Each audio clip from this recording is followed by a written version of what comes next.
cave. Here you go.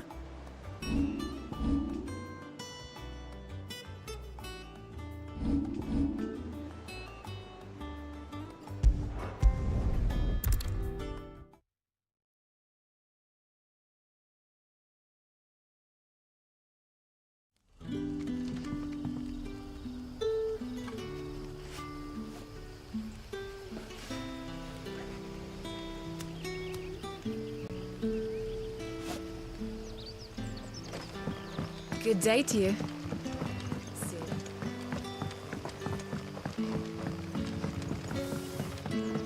The crystals we get from the table. Are we had to dig a new cellar?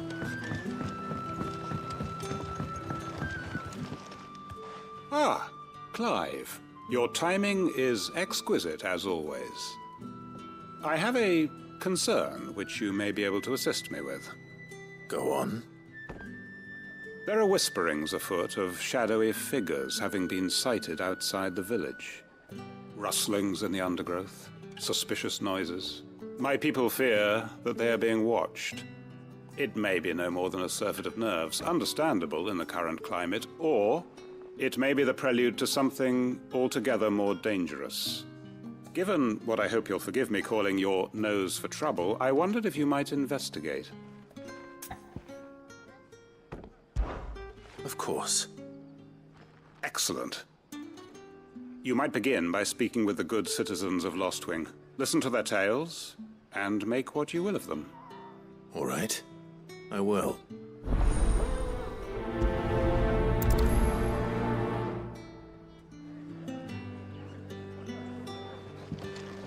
Hello, Sid. Take a seat where you like. Right. Let's see what the people of the village have to say. I better find out if this is just nerves, or something we need to take more serious. Hey.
You all right, Sid? Something on your mind?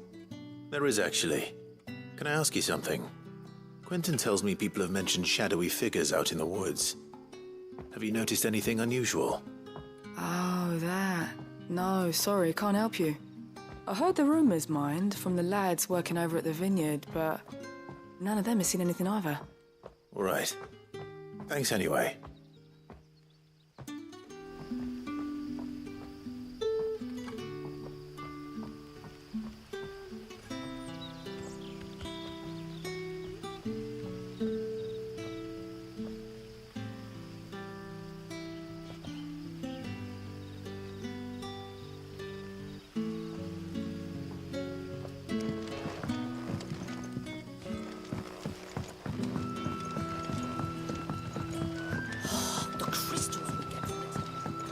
You're quite talented with that rod of yours.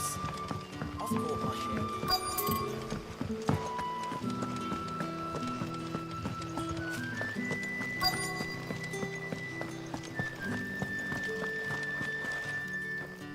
you have a moment? There's talk of suspicious figures in the woods. Have you seen anything out of the ordinary? No, but I've heard something. Sound of scraping metal, like someone sharpening a sword. Where was this? In Lorbert's Pass. Was out foraging for herbs when I heard it, screeching out from between the trees. Ran back here as quick as my legs would carry me, and I ain't been back since. I see. I'll look into it. Thank you.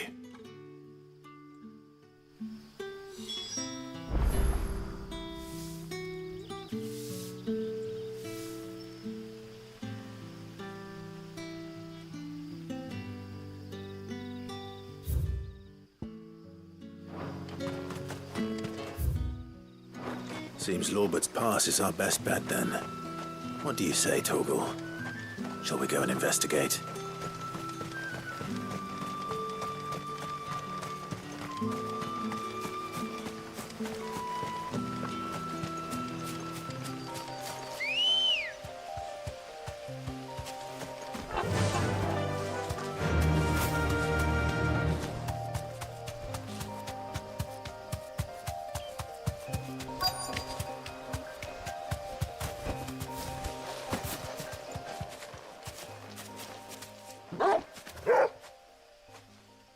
You there.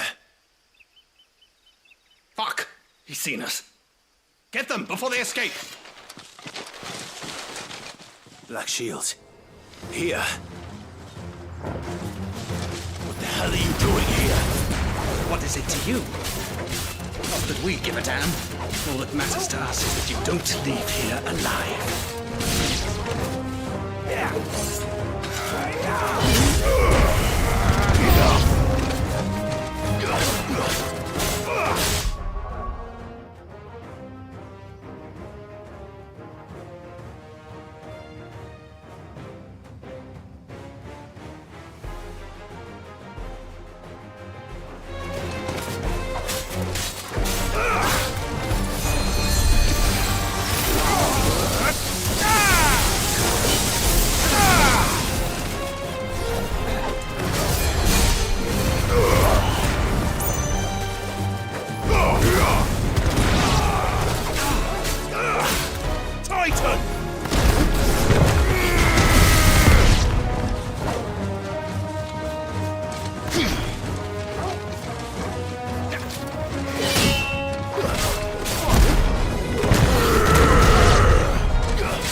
It's over!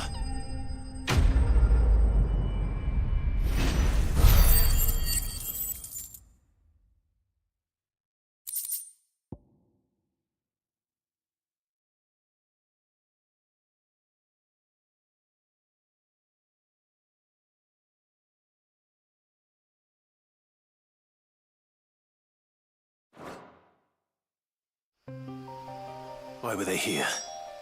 Were they planning an attack on Lostwing? I need to warn Quentin.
Good day to you.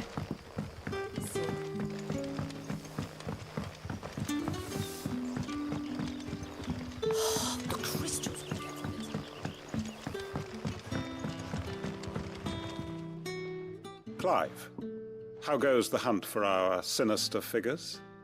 I found some black shields hiding near Lorbert's Pass. They're gone now. Black Shields. The Empress's former bloodhounds, though they serve another master now. One who means to root out and destroy both me and those I care for. And it would appear the pack has finally caught the scent of its prey. Damn it all. I had hoped I would have more time than this. More time to prepare. But if we are cornered, we have no choice but to bite back. And bite back we shall. I'm sorry. You're going to need to explain. Who did the Black Shield serve now? And why would that person want you dead? Because I want him dead. Who? The former Lord Chief Justice of Sanbreque. All that I have built here is for him. I don't understand. Why him? Why Lostwing? I suppose it is better that you know the truth. I was a member of the judiciary once. So sickened was I by the injustice of this world, I swore to fight it. And fight it I did, in my own small way.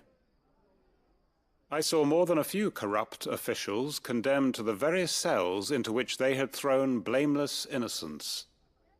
Men to whom the law was but a scourge to turn against the powerless. And throughout, it was the Lord Chief Justice who backed me, who was my one true ally in the quest to see justice done. So what changed? I discovered that he hunted bearers for sport. I was a fool to think he shared my hatred of venality and vice. His support for me was no more than a facade, a means of ridding himself of his rivals, a mask to hide the rot beneath. I filed suit against him immediately. His response, however, was rather more visceral. He had my entire family slaughtered, and he faced no punishment whatsoever. I lost everything. My loved ones, my livelihood, my position, the faith I had once held that any modicum of justice might be achieved through the courts. So I set about enacting my own. I tracked down every soul who served him, and slit their throats myself. But the man himself proved an altogether more difficult target. With money and power come protection, and so I saw that I would need an army of my own. I came here to Lostwing and began recruiting like-minded individuals. And everyone here knows this is why you do what you do. Of course. They too have lost loved ones to the bearer hunts. Seen faultless friends sent to the gallows to spare the guilty. All under the watchful eye of the Lord Chief Justice. Our wounds are the same. And our cause is the same. We are comrades. And our revenge is already in motion. We know where he hides, how numerous and well-trained his guard. What we did not know until now, however, was that his plans may already be in motion too. Quentin. Our time is short. He may move against us at any moment, unless we move against him first. My friends and comrades, it begins. Make ready for war.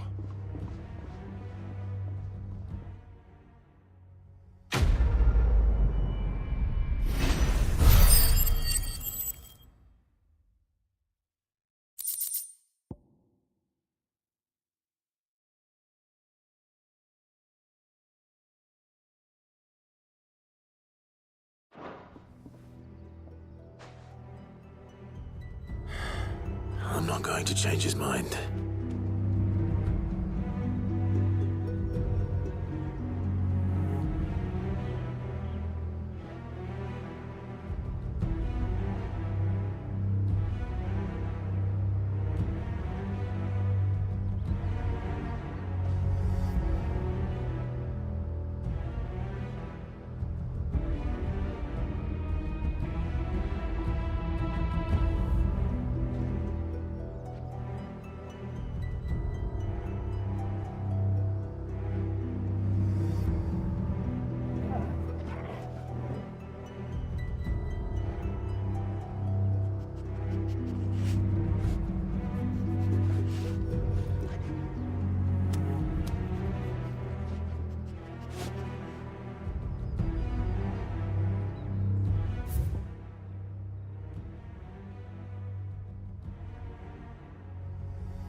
most fragrant herbs and spices. Gone, just like that. And without so much as a by your leave. What's the matter? It's my apprentice. He up and vanished while my back was turned. I'd go and look for him myself, but I've got a bakery to run. A bakery that's now short one pair of hands. Loath though I am to rely on the kindness of strangers, I'm at a loss. Please, will you see if you can find him? I'll see what I can do. Do you know where he might have gone? I wouldn't be surprised if he was off somewhere mooning at Drake's Fang. He used to work there, you see. Poor fool left his heart in its hollow. All right. Then that's where I'll start.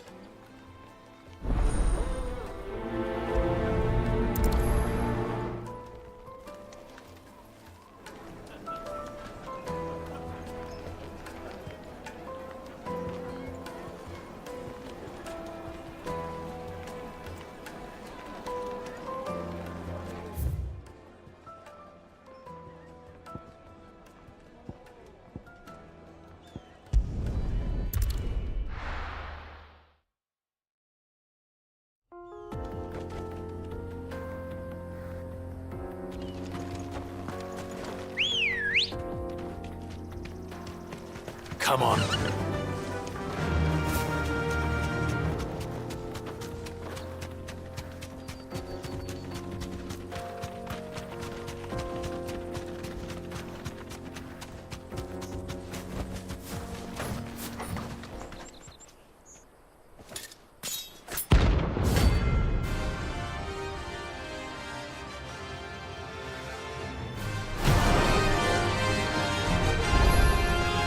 My blade yet hungers, so do I.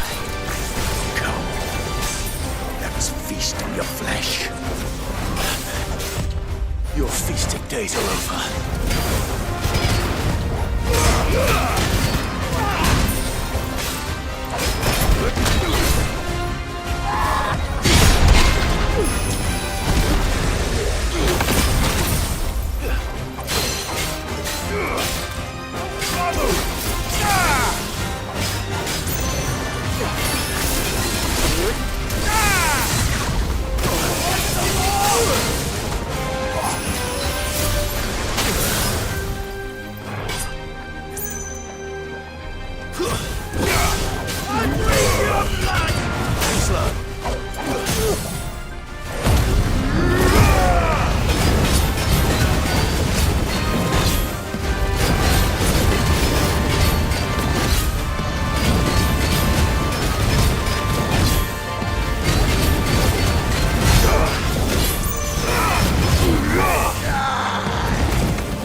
Those who kill for sport deserve no better.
Excuse me. What do you want? The baker sent me to find you. I am a sorry, selfish sod, aren't I? Certainly not a baker. Master must have ruled the day he took me in. Time was the sight of the fang used to calm my nerves. But now look at her. I take it you missed the Mother Crystal. I hated her, but she was all I knew. Worked her mines for years. And when she shattered, part of me shattered with her. I had to trade my pickaxe for a rolling pin, but I'm no good at baking. Every loaf I touch collapses. My bread's as hollow as I am. She was the only thing that could fill the hole inside me. Oh, I loved her, damn it. But now she's gone. She's never coming back. What am I supposed to do? I ask her. How does a shell of a man learn to live again? Perhaps you could express yourself in your work. If you miss the fang, maybe you could recapture it somehow. Recapture it? I'm a baker, not a... You know, you might just be right. What a fool I've been! I have to get back to the bakery right away. Thank you. Thank you, my friend. You've opened my eyes. Wait.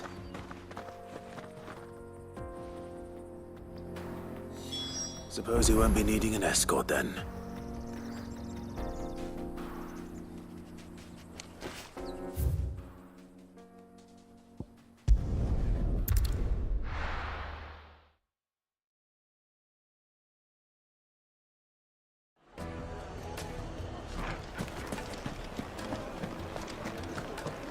My carpets have The most fragrant herbs and spices. Ah, there you are. The man who lit a fire under my wayward apprentice. Though I worry you might have stoked the flames a little too high. He damn near ran me down trying to get to my oven. Master, it's ready. Behold the Drake's Balm. A truly unique creation. I dare say it is. Just look at it. A perfect likeness of the Fang herself. Her steepled peaks, her fulsome spurs, her inviting hollow. True, my loaves collapse more often than not, but what's the Fang without her crater? Why, no Fang at all. And look, inside. She's filled to bursting with a bounty of beautiful crystals. Salt crystals! Master, I have found my purpose. I must use my work here to preserve the memory of the Fang. Well, if it tastes half as unique as it looks, I'd certainly say you're on to something. Not only is my apprentice back, but he's finally pulling his weight. With any luck, I might even have a new delicacy on my hands. I don't know how you did it, but you have my thanks.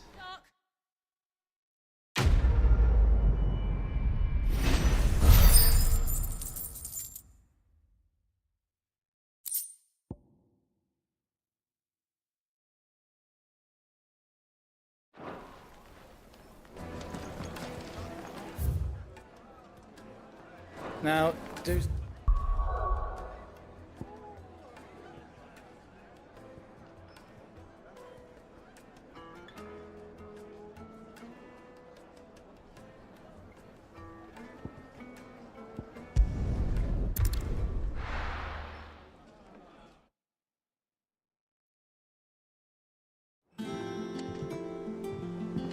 I'm telling you, it's true.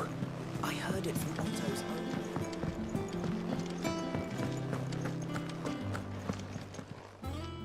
And what can I do for you? If you're gonna buy something, be quick about it.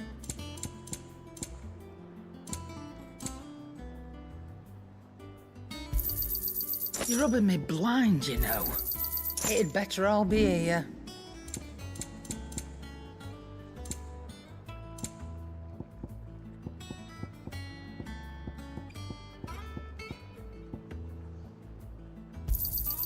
You got out else? I reckon I can find a buyer.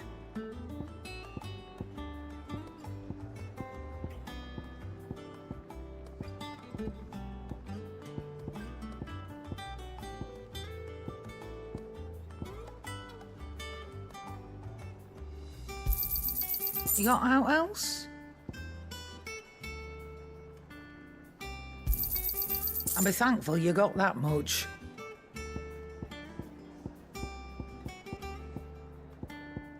Come again. Or don't. I'm not much bothered either way.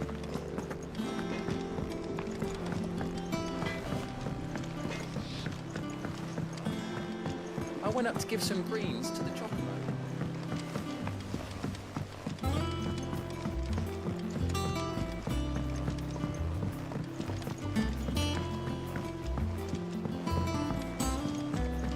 Mid hasn't been here.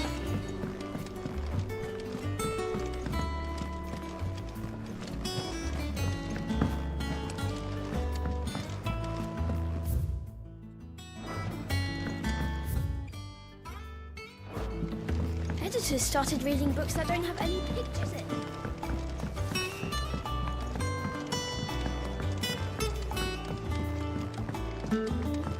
If I don't come up with something soon. All right, Clive? What do you want? I'm going to visit Sid, and I thought you might like to come with me. Sorry, I'm too busy for all that right now. I've got to get this thermal displacement stack sorted. Thermal... Displacement stack. Here. And this is for... Only the fastest, finest ship the world has ever seen. The Enterprise. Me and my dad designed it together. Where other vessels rely on the fickle winds to drive them through the water, ours is fitted with mithril engines. And those things have got more push than a behemoth in a bad mood, and more heat than all the hells put together. Which is where the stack comes in. I may have already talked some tight-lipped shipwrights into putting the hull together for me in a little dockyard in Canva. But the stack's a bit more involved, so I'm building it here. Thing is, it's so involved that I'm running behind and it's starting to hold things up over at the shipyard. I'll come and see my dad, though, when I'm done. Whenever that is. Is there anything I can do to help? Good old Clive. I were hoping you'd say that. First things first, I need some parts making. The stack will be made up of 3 major components. There's the plating, here, that channels hot vapors away from the engine. The helm over the top, that disperses all that heat into the air. And the shielding around the sides. That stops the rest of the ship from going up in flames. A full suit of armor, then? Probably best to take it one piece at a time. Then you'll need to start with the plating. Everything else fits onto it. I've got the designs and the list of materials here. Show these to Blackthorn. He'll know what to do. I can't make head nor tail of them. Luckily, you don't need to.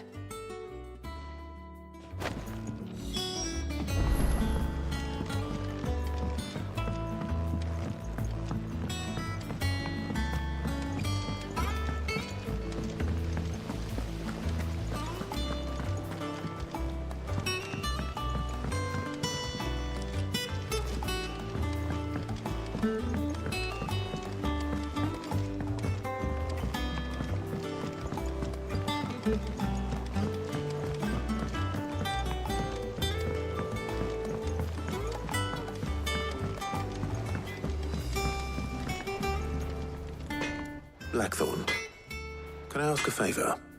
Out with it. It's for Mid. This my last chance to say I'm otherwise engaged. I'd spare myself the arseache. Go on then. What is it this time? She said you would know. Here.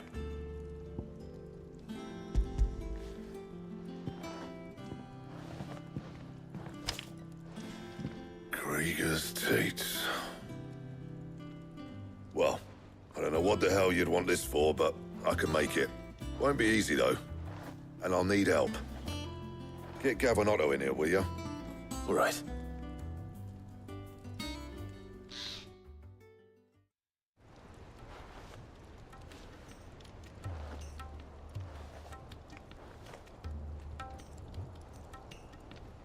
So Mid's roped us all in here again, has she?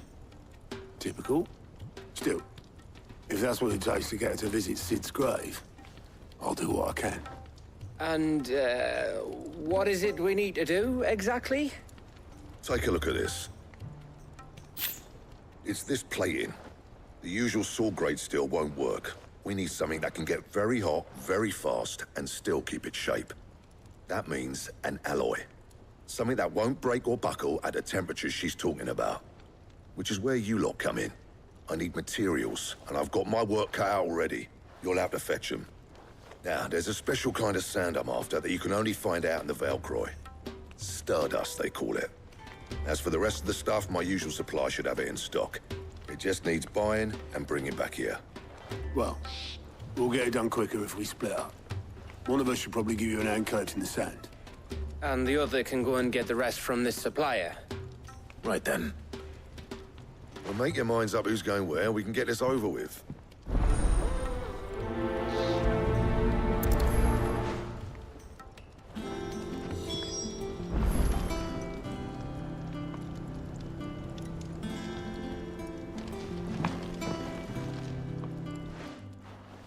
You going after the Stardust then, are you? Which one of these two lucky souls is going with you?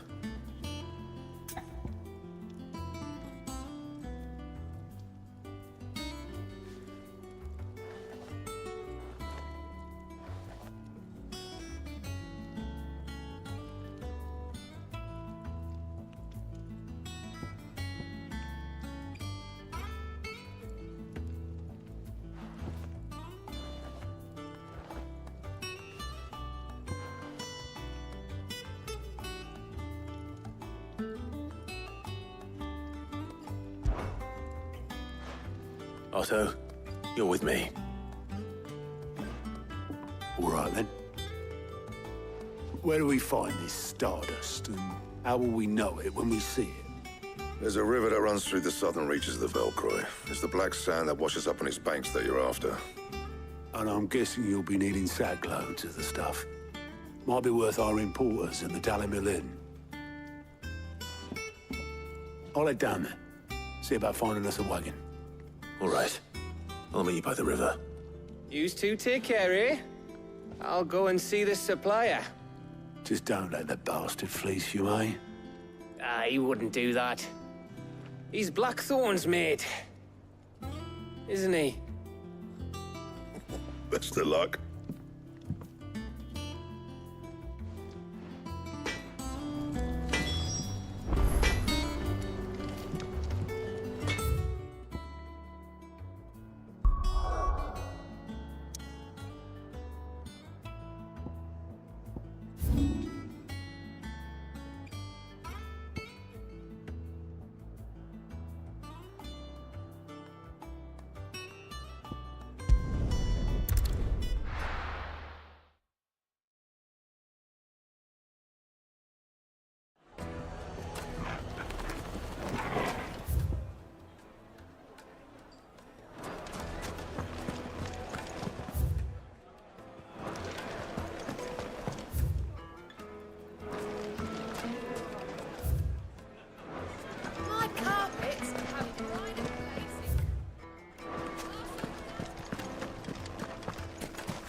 Looks like I found the river. Now, where's Otto?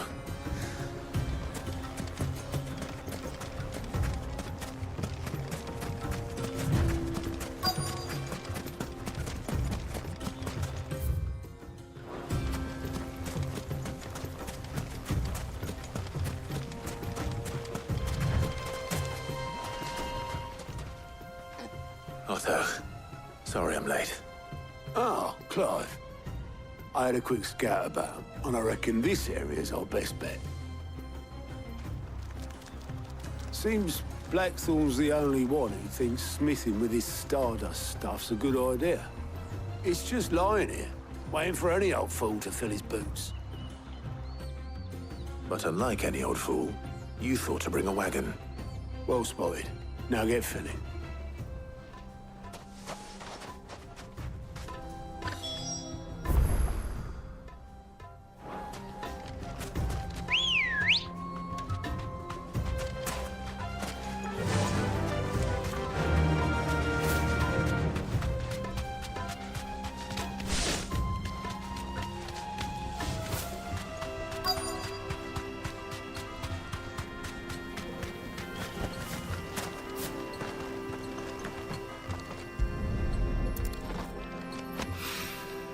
So this is Stardust. It just looked like black sand to me.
That should be enough for now.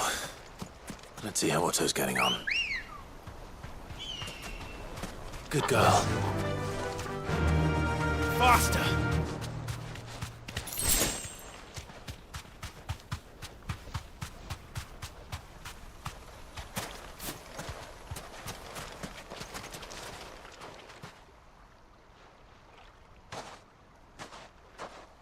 How much did you get?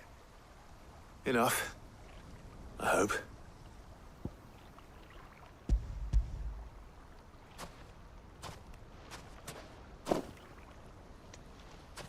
More than me.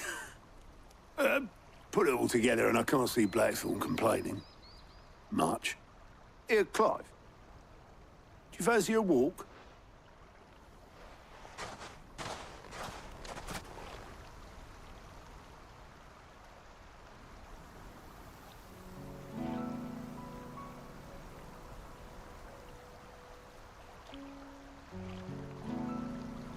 Sid would be proud. Of what? Of you, you idiot. The way you've carried on what he started. When we first met, I had you down as a spoilt little puppy who enjoyed nothing more than biting the hand that fed you.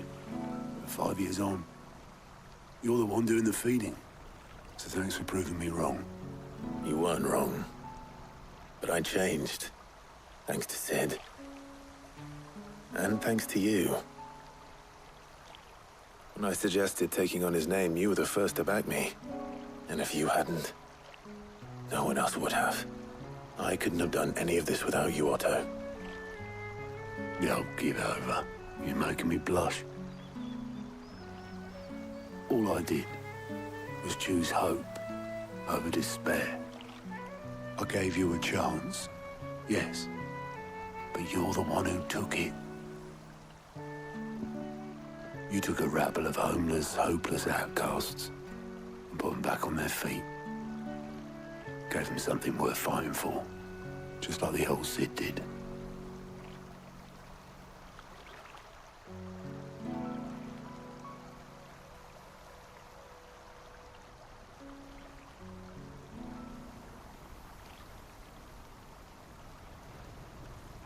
About time I was heading back, I reckon. All this scrabbling about in the sand's taken its toll on the old pins. I'll see you back at the hideaway then. You can take a well-earned rest when you get there. Oh, I plan to. Believe you me. But I'll make sure Blackthorn gets his precious black sand before I put my feet up. He'll only moan otherwise.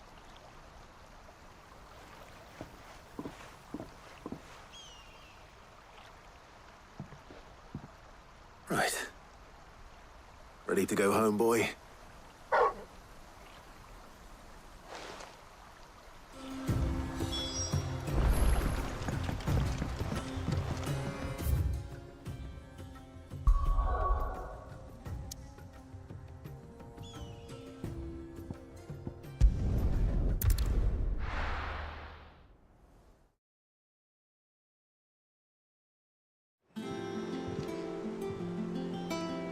Let's hope this is all Blackthorn needs.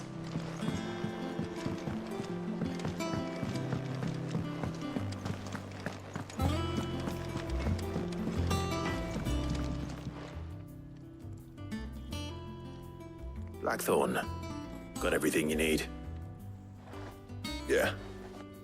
Yeah, I do. Cheers for the stardust. Should be enough to be getting on with. Nice to get out and about for once. Let's do it again sometime, eh? I'll make a start on putting this thermal plating together then. It will take some time, mind. So if you've got other things to be getting on with, I could do without you breathing down my neck. Thank you, Blackthorn. I'll let Mid know construction's underway.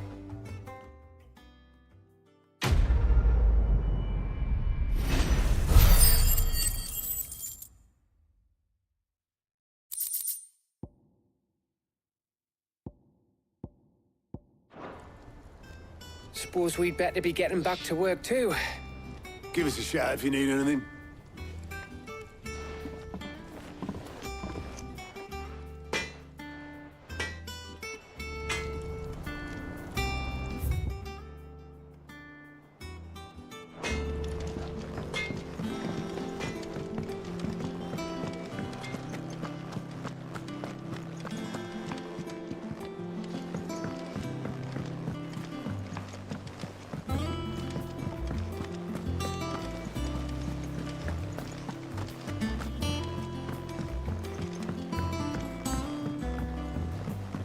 We're seeing troops amassing at every border post.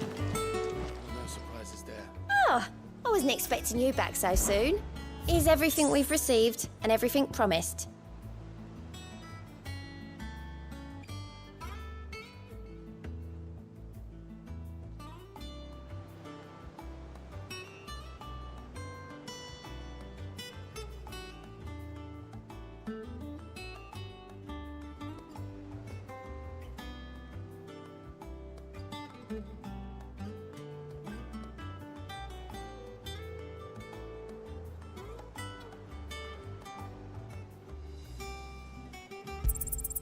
All yours.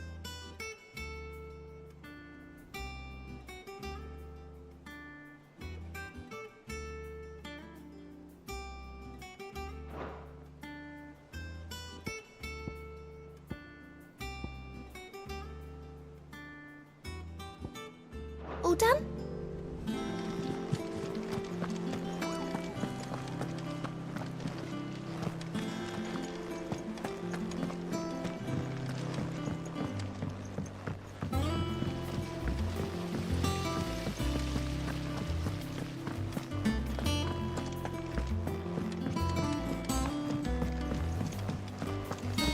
I think Mid might need some help. If I don't come up with something soon. You'll be pleased to hear that Blackthorn's started work on the plating. Excellent. 1 down, 2 to go. So, what's next? The helm, of course. For this, we'll be repurposing fallen scrap. Salvage from the ruins? I thought that material was all but impossible to work. Ah, but we don't have to. I'm sorry. Just so happens there's one particular ruin that's broken into exactly the right shape and size pieces for what we need. What's the name back there? I'll give you all the details. What's her name? Right.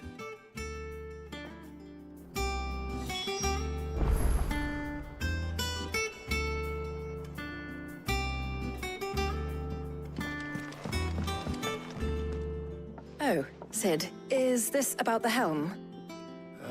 Yes. Mid said I should speak with you. I'll show you the plans then. Here you see the mithril engine, in which mithril is burned to generate heat. That heat is then harnessed to produce motive force. Excess heat is dealt with by means of the thermal displacement stack, which disperses it into the surrounding air. Now, were we to rely on thermal plating alone to achieve this effect, the rate of excess heat buildup would far exceed the displacement coefficient of the plating. In other words, the reactor would overheat and eventually explode. This is where the helm comes in. It connects to the plating, you see, and serves as a sort of thermal sink to absorb all that excess energy. Our experiments have shown that fallen ceramics are remarkably thermophilic. They can withstand and absorb levels of heat far above anything we are able to make today. And not only that, they're also waterproof and immune to rust, making them the perfect material for our protective hood. Why, if sea or rainwater were to enter the reactor proper, it would vaporize instantly. The forces produced would tear the ship from stern to... You can stop there. I understand. Mid said we might be able to use parts of a fallen ruin. Where would I find it? Ah, yes. It's in Lorbert's Pass, near Lostwing. The thing is, well, I probably should have arranged to have the pieces we need brought here sooner. You see, a certain unwanted visitor has taken up residence there. It's no longer a matter of just walking in and taking them. It's, going to be considerably more dangerous than that. I see. Then I suppose I'd better deal with this unwanted visitor for you. Would that help? Oh, very much. Thank you, Sid. I'll gather my team and head there right away. We'll meet you outside the ruins.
I'll be taking you all to a storehouse in the Bales.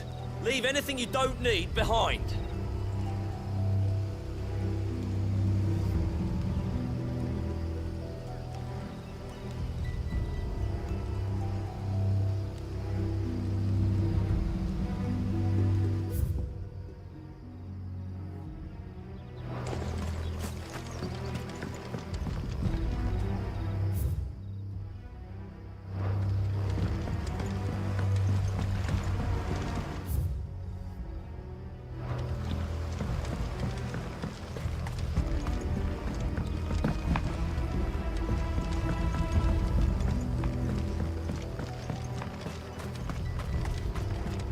If you're ready, we leave at once.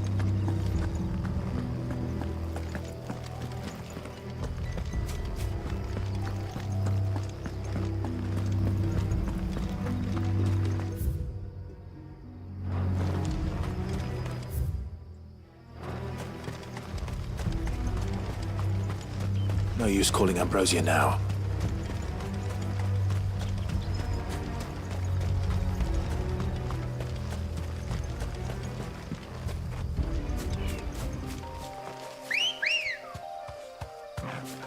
Good girl.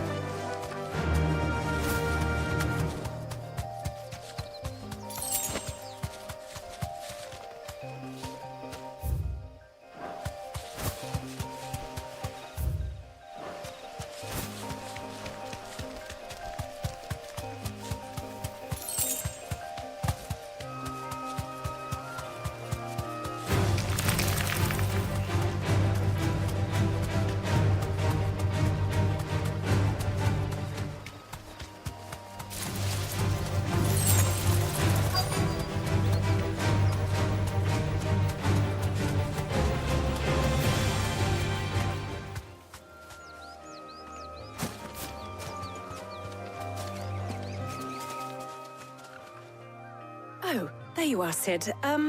Thanks so much for coming. The, ruins are just over there, as is the creature I told you about, I'd imagine. Would you mind? Of course. I'll be right back.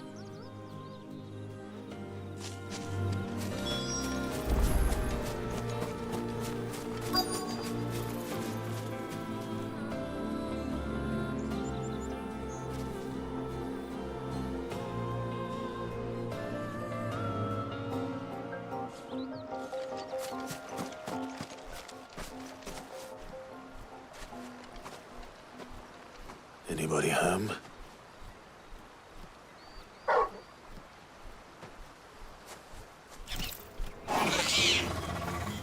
This must be our unwanted visitor. Time to go.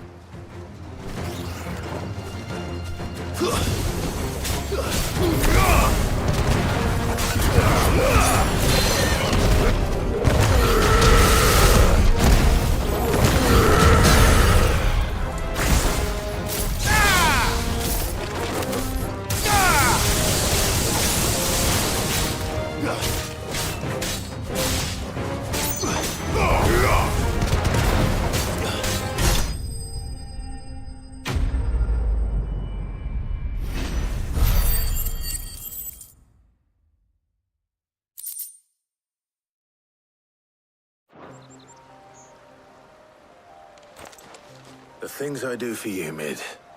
Sid! Oh, thank goodness you're safe. You shouldn't have any trouble now. Indeed. Well, don't let us keep you. We'll, see that everything is transported safely back to the hideaway. All right. I'll let Mid know you're on your way.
We're seeing troops amassing at every border.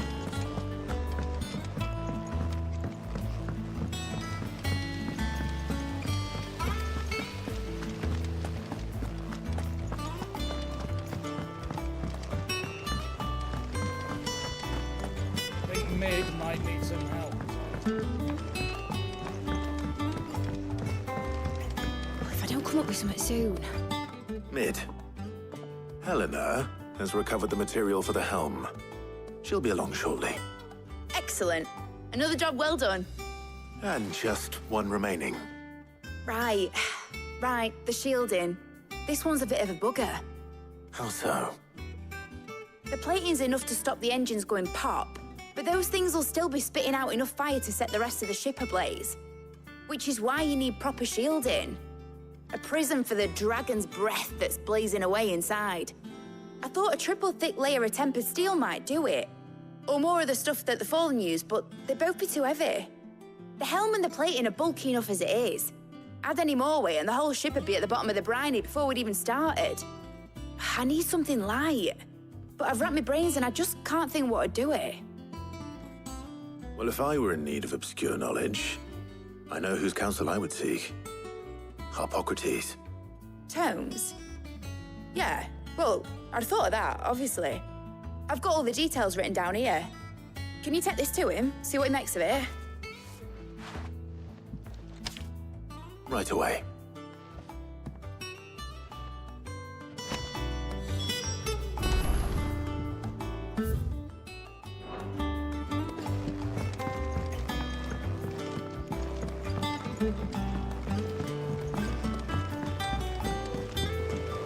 Editors started reading books that don't have any pictures in. It hasn't been.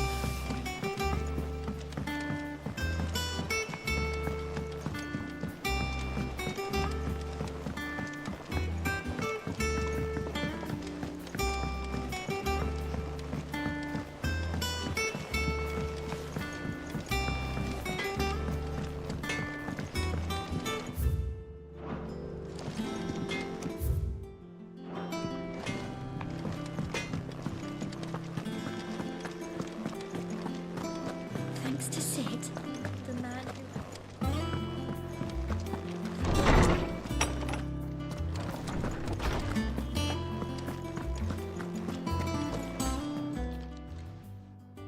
Hippocrates, do you have a moment? For you, Clive, always. Well, actually, it's for mid this time. Could you take a look at this?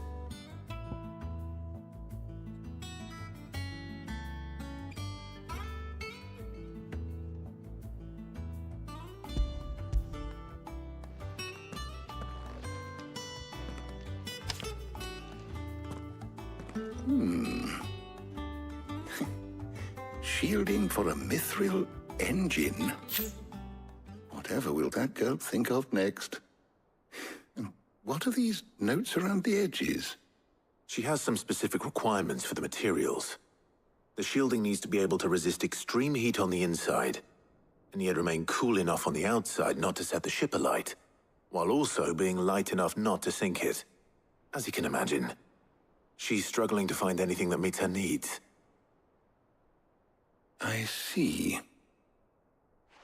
I wondered if you might know of a solution, or if you might be able to search the records for one. Perhaps it is not a different material she requires, but a different approach. What do you mean? Consider the lake we have made our home. Its blighted waters eat away far more quickly than fresh water or even brine, at timber and steel alike. And yet, we have made a home here from those very materials nonetheless. We have. But Bardolph must varnish every board twice over to keep it from rotting. And Obelus complains that without a constant supply of... pitch. I see. Early Gregorian histories speak of a preparation known as moon dew. It is said to be able to resist even the most ferocious flames. Before the dragoons tamed the worms and wyverns of the realm, nobles would daub their castle walls with it in order to guard against dragonfire. So if we could recreate it... It might be applied to some material or other in order to provide the protection Mid requires. As to how best to apply it and to what material, perhaps Bardolph and Obelus might be of assistance. I shall speak to them and see what wisdom they might have to offer. If you would be so kind as to procure the necessary ingredients, I shall discuss the specifics of how it might be most effectively put to use with our two friends. The knowledge of the past may yet prove useful to we of the modern era. Thank you, Hippocrates. And since you're asking others to help you, perhaps I should too.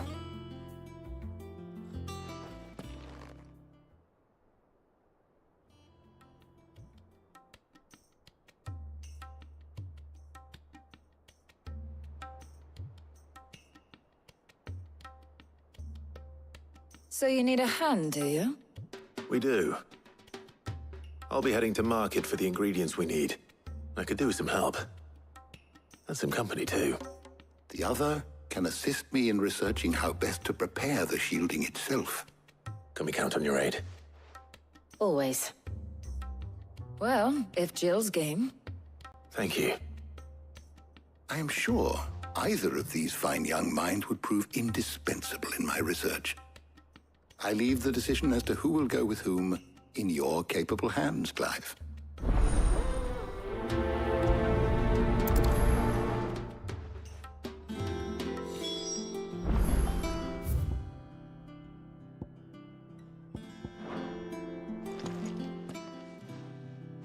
So, Clive, have you made your decision? Who will accompany you on your little excursion?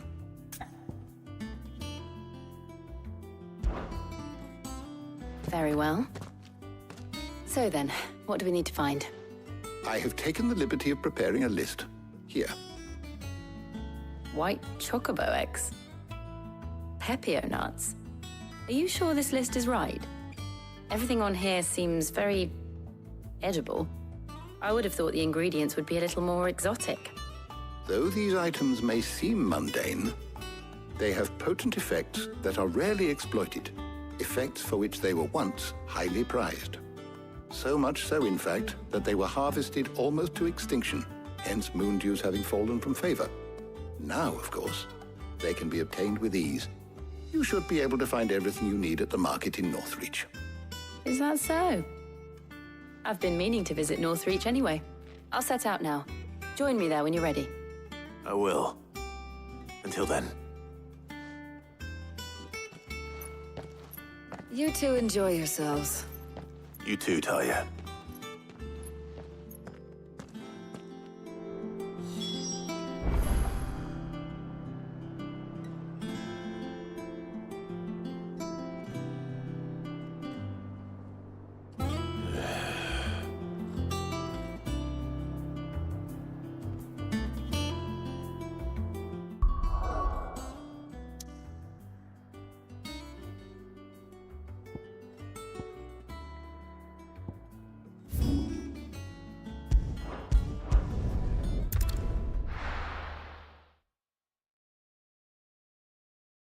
Now, where's Jill?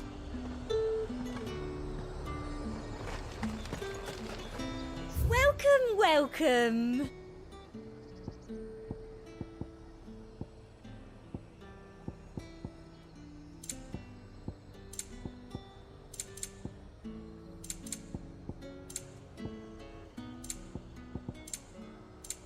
Come back again.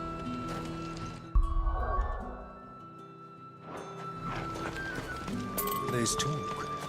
How the hell is anyone finally sprint? Keep them pilchards nice and chilled. Are those Pepio nuts? How goes the hunt for ingredients? I've only just started. I'm sure everything we need is somewhere amongst all these stalls, though. Why don't we split up and see? We'll take a couple of ingredients each. All right. What am I looking for? How about you look for the Pepio nuts and some garlic? I'll find the other things we need. We can meet by the gate when we're finished.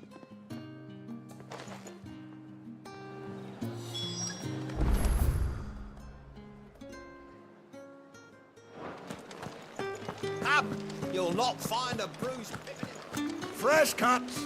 Come and get them before they're gone. What can I interest you in today? I hope it's to your liking. Good day.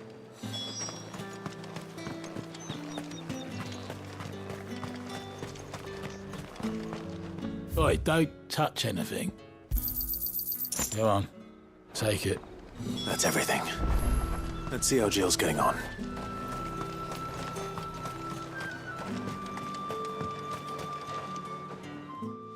Did you find everything? I did.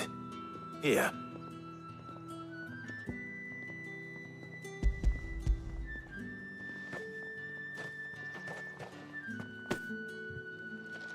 Garlic and Pepio nuts. Perfect. Now all that remains is for Harpocrates to somehow turn all this into what Mid needs to keep her engine cool.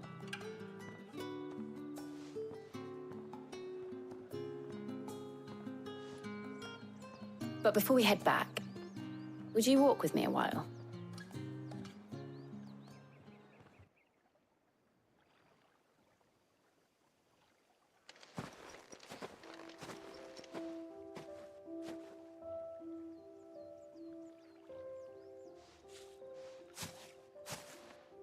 Thank you for asking me to help you today. It makes a nice change. It does. It's good to get away from all the battle and bloodshed for once. Just being here reminds me of when we were children. Do you remember walking down Market Street in Rosalith, taking in the sights and smells? How could I forget? What with Torgal's antics. Remember how his nose would prick up at the scent of sausages? He'd go racing away and we'd have to go running after him. We wouldn't catch you now, would we, boy? Was there anything you wanted to buy for yourself while we're here? There was, yes. Well, sort of. Molly in the kitchens told me about a place that sells particularly good pies. Thought you might like to share one with me. I would. Thank you. And I saw some bread.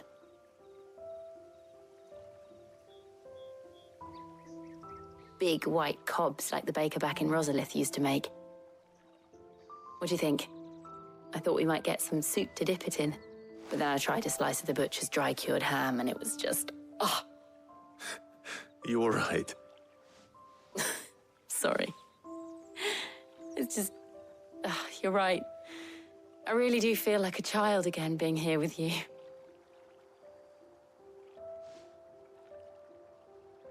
Clive. Is it wrong of me to enjoy this? No, Jill. This is how life should be. And it's how our lives will be when our work is finally done. When we can live on our own terms. I hope so. Thank you, Clive.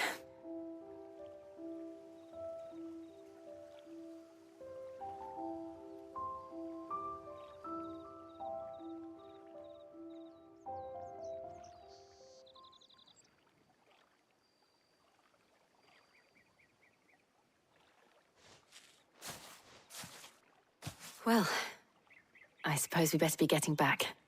I need to give these ingredients to Harpocrates and Talia. I'll see you at the hideaway. Take care. I will. You too.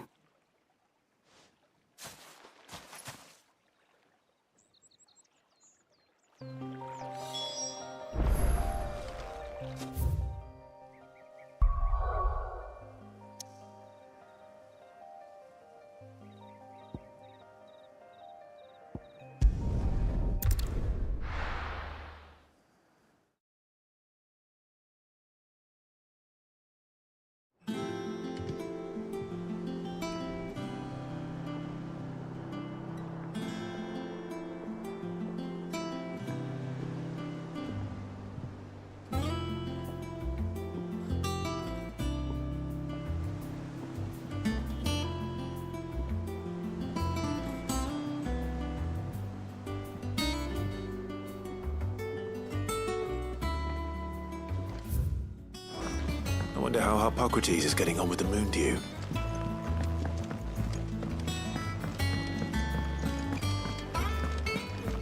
Oh, I'm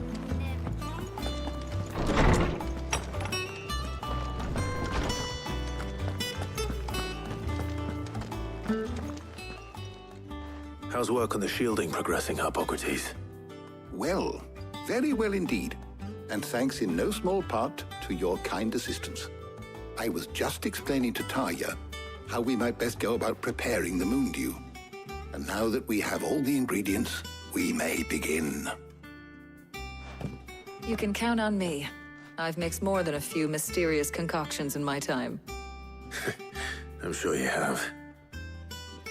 What about the shielding itself? Work is underway, under the watchful eyes of Bardolph and Obolus. Apparently, it'll be ready soon. Thank you. All of you. Right then. Jill, would you join me in the infirmary? Many hands make light work and all that. Of course.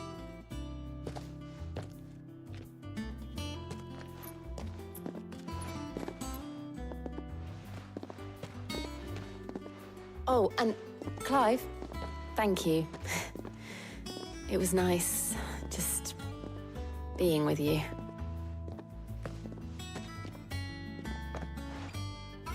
It appears our work here is almost at an end. A shame. I was enjoying playing the man of action for once. When both the shielding and the moon dew are ready, it will merely be a matter of applying the one to the other. Followed by a rigorous process of testing and retesting, of course. Perhaps someone ought to warn young Mid of that. Leave it to me. Thank you, Hippocrates.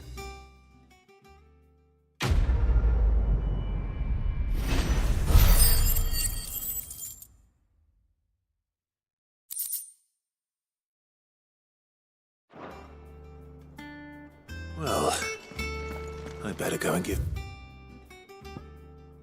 the good news then.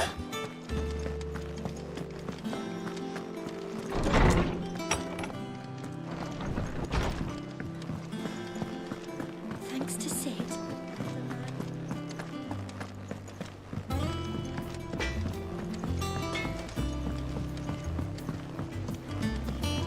I went up to give some greens to the chocobo.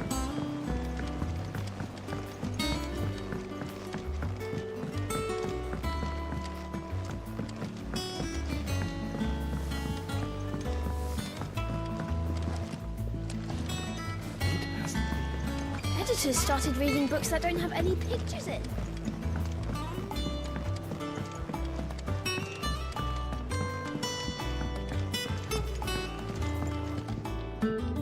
Sorry to keep you waiting, Mid. But you'll be pleased to know that work on the shielding is underway. You found something for it? In a manner of speaking, Hippocrates knew of a substance that's highly resistant to heat, a coating that should provide the protection you need. He's supervising the construction and testing of the shielding as we speak. Brilliant! I knew you wouldn't let me down. Don't thank me. I'm just the errand boy. Right then, better start working out how to bolt all these bits together. To the Black Hammer!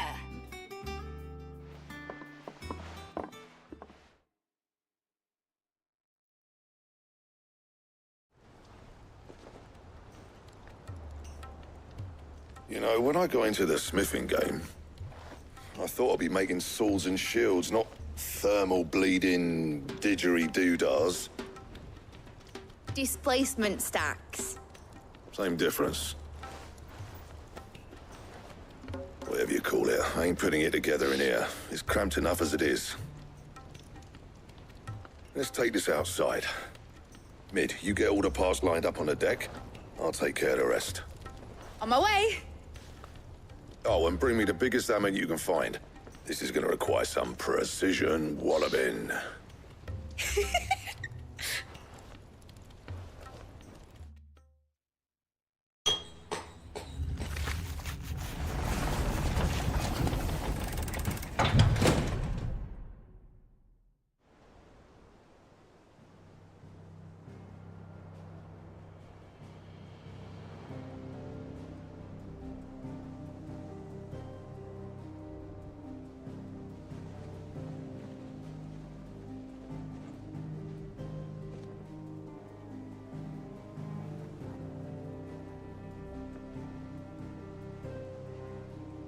It's finished! It's finally finished!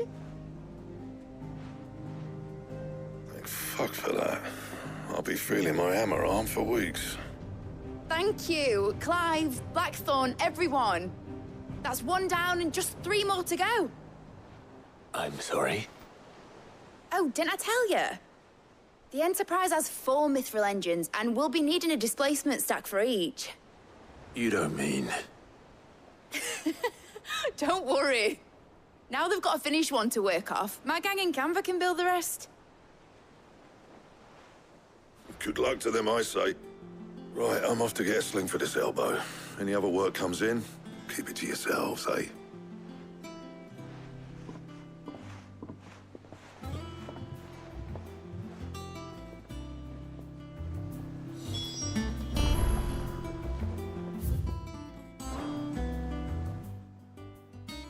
What's the matter? Nothing. Just daydreaming. Thinking about the Enterprise sailing off over the horizon to shores unknown. Searching for a land untouched by the Blight. Just like me and my dad planned. So if the worst came to the worst and every scrap of soil in the Twins turned black, we might still have a chance. That's what she was meant to be. You see, one last chance just in case we needed it. But now she's so close to being finished, I've realized I don't want her to be that. I don't want her to be just a lifeboat for us to cling to if things get desperate. I want people to sail a border by choice, not from the lack of it. In a world where we're not just trying to survive, but where we can actually live. I'm working on that. And I'll do everything I can to get you what you want. Don't you always? All right. My mind's made up. As soon as the Enterprise is fit to sail, I'm putting her under your command. Sod our plans, I'm trusting in yours. Are you sure about this? Something tells me it's what my dad would have wanted. He'd be proud of you. You were gonna visit his grave, weren't you? I was. And you can come too, now that your little project is finished. Right. There's just one thing I need to finish up first. Won't be a mo. All right. I'll let Otto know you're coming. Meet us in the mess when you're ready. Aye, aye, Captain.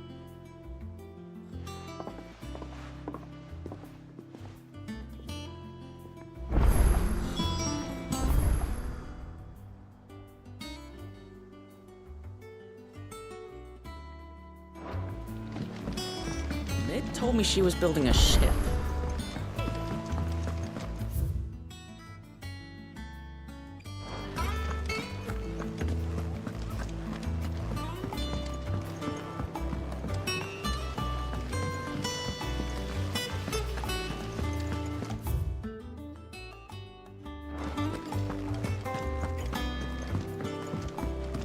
I think Mid might need some help.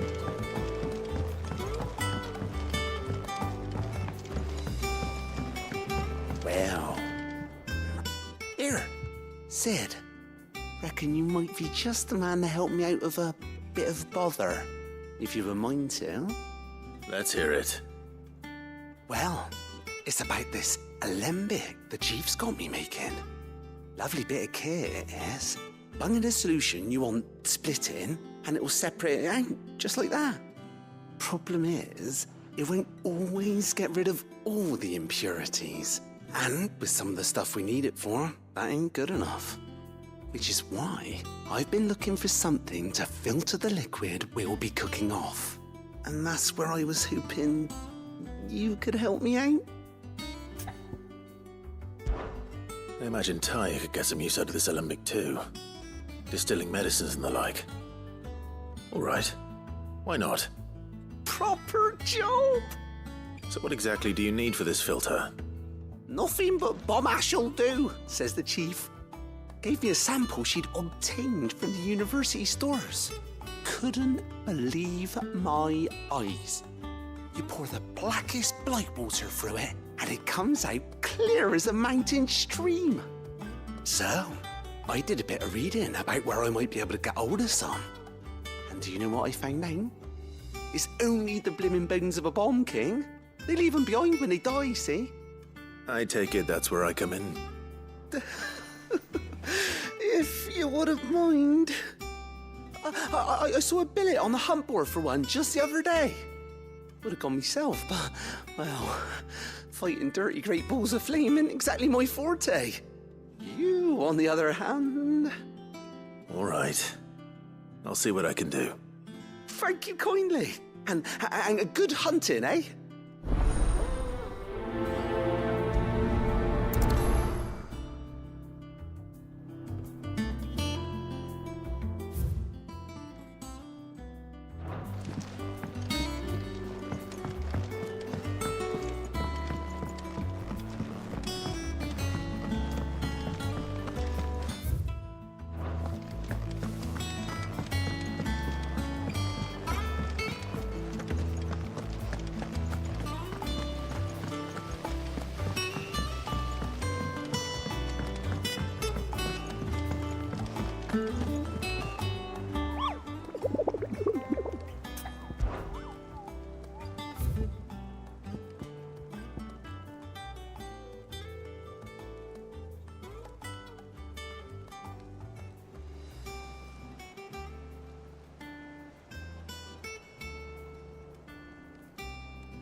Good girl.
Back to the stables, girl.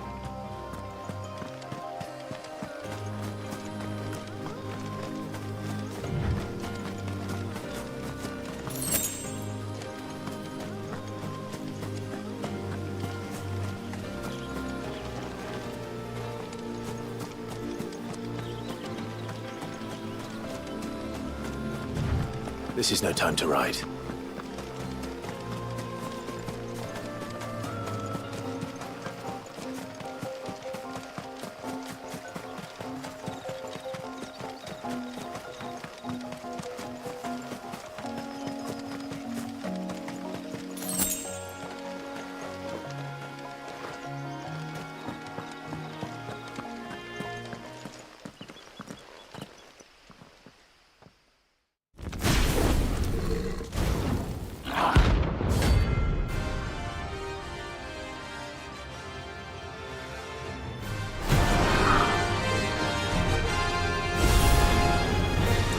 Here.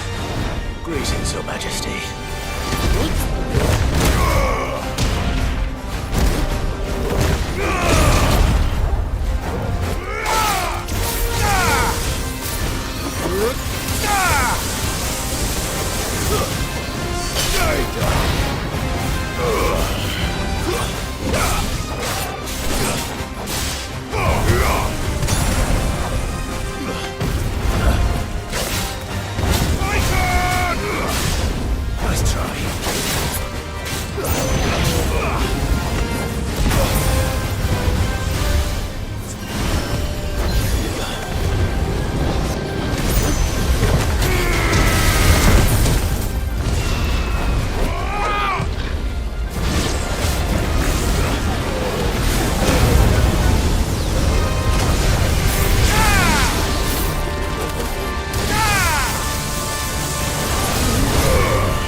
Your reign is over.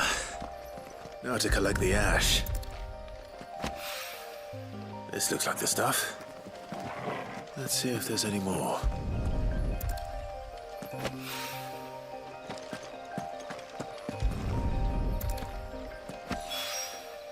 That should do it. If the wine needs more...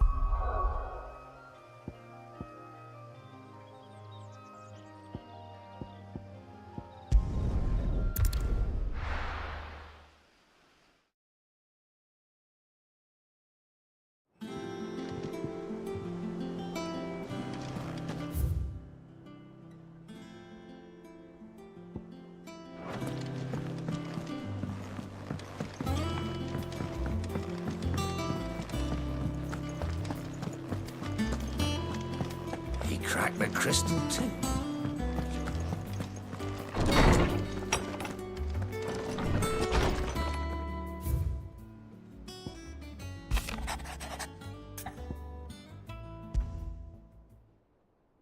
Trouble with the ledgers. Shouldn't he be asking Otto for help?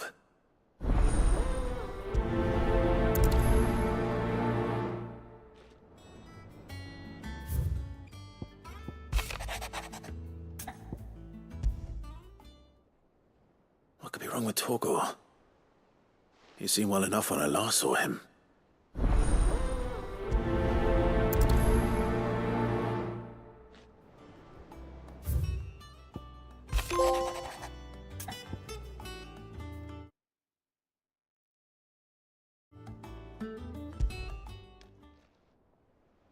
Hopefully it's nothing. But I should speak to Blackthorn just in case.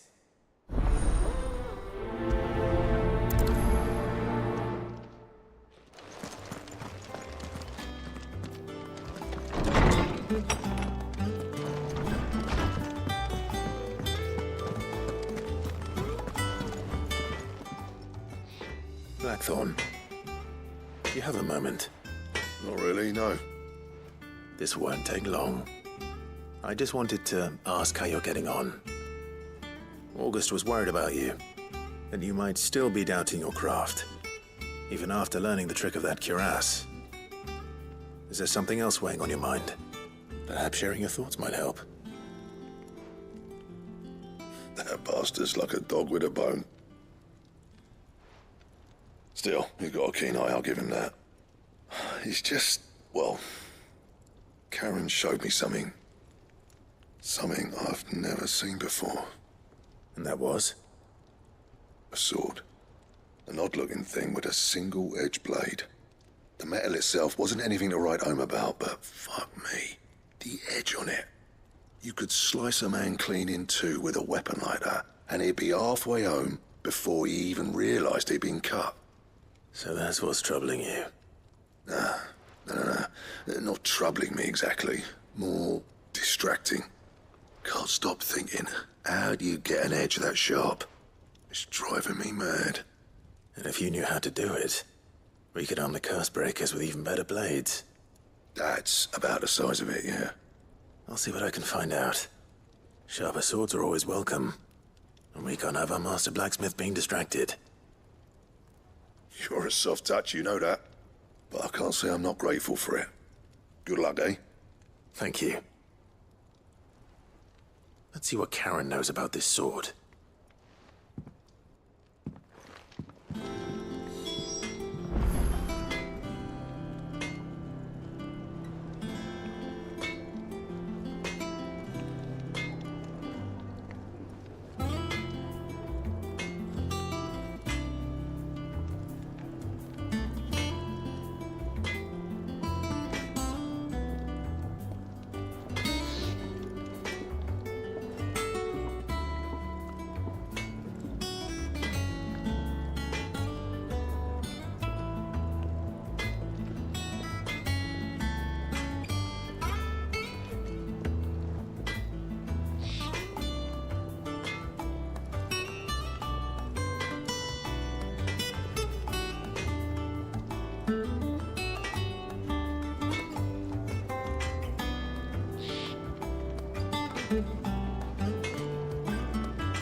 I went up to give some greens to the chocobo.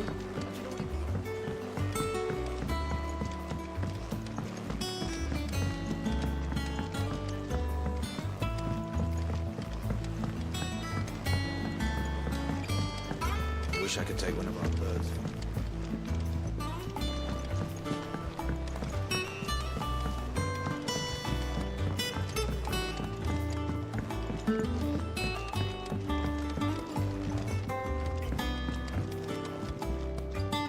All right there, Sid? How's that hunt for the bomb ash going? I have it here.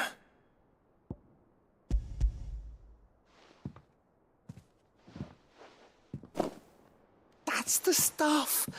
And plenty of it, too. Enough to keep the alembic bubbling away for a good old while. You're a gent, Sid. Let nothing say otherwise. Right then, let's get this contraption up and running.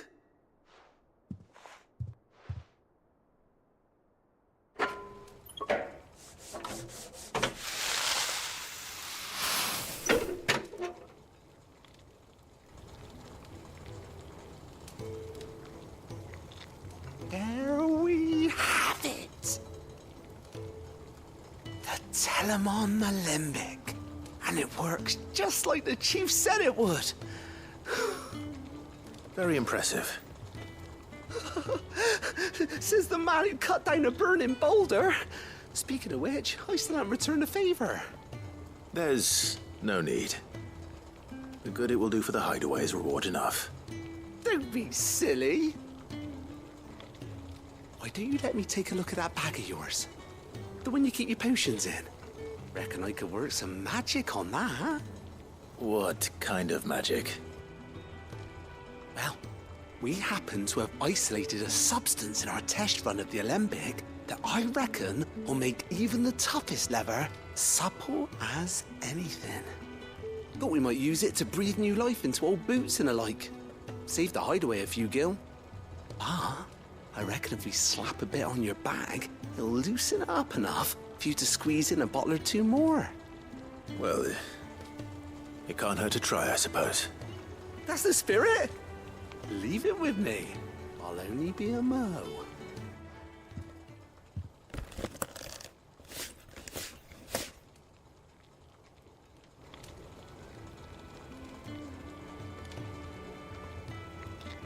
Well, what do you reckon? It certainly feels more flexible. Right? Told you. Thank you. I think. No. Thank you for supporting Mid and the rest of us in our endeavors. Without you, we'd never have been able to discover wonders like that stuff I rubbed on your bag. And I'm telling you, there's plenty more where that came from.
I think Mid might need some help.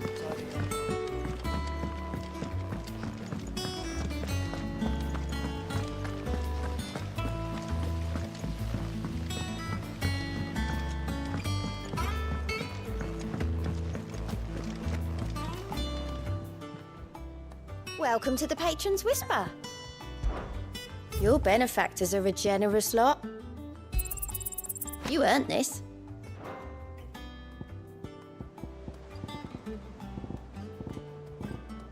Best of luck out there, Sid. Clive, did you get my letter? That's why I'm here. Shh. Otto might be listening. Is this better? A little. Listen, I've some bad news. It turns out the hideaway may be slightly behind in its payment to certain lenders, and it may be my fault. But I swear to the goddess, I thought I had the numbers square. Sadly, that square turned out to be more of a circle. 0, you might say. I can straighten it out, I swear, but it's gonna take some time, and I'm gonna need help keeping it from Otto. Bit late for that, I would say. There you are! What a surprise! So let me get this straight. You forget to pay our lenders what they're due, and instead of coming straight to me, you get Clive to come to you. And I hope he'll dig you out of the hole you've dug for yourself. Clive, the man in charge of the place you've been cheerfully trying to bankrupt. And you thought this was a cunning plan. Why? Well, who needs paying? Oh, just Martha. And the dame. And, well, Lady Karen. But only 500 talents. We owe 3 of our most trusted friends 5 million gil. Each. 5 million each. They lent us the bulk of the money we used to rebuild the hideaway, you see, and, well, I must have made some sort of oversight. Those ledgers were my responsibility, and it was my decision to entrust them to you. This is my fault. Do we have that much to hand? I can always ask my uncle. No, we don't. And no, you won't. We've lightened Lord Rosfield's purse enough. After the king's ransom we had off him, he deserves better than to see our begging bowl. Besides, we'll need to learn to stand on our own if we're gonna make this work. All right. But that doesn't mean you have to shoulder the burden yourself. Is there anything I can do to help? There might be. How'd you fancy taking these to Martha and the dame? Rocks. Rocks, he says. Worth 1,000 talents apiece, these are. A little something Sid and I set aside for when times got lean. And I reckon 15 million in overdue debt probably qualifies. I just hope our associates' eyes are a bit more discerning than yours. I'm sure there will be. Should be me making the rounds, really. But you know how it is with this place. Orders to bark, arses to wipe, and all that. I know. Which is why I don't mind going in your place. Go. Do you know why I only gave Master Clive here 2 star rubies? Because you'd rather Lady Karen killed me. Because I'd rather Lady Karen killed you. Yes. Well, I suppose this is goodbye then. Don't worry. I'm sure Karen will understand. Really? Do you think so? No, I don't.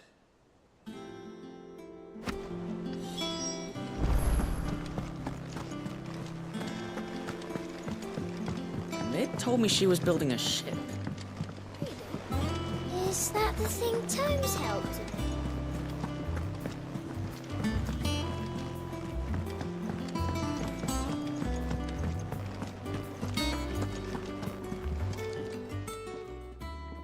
I got your note. You think something's wrong with Torgal? So you can read.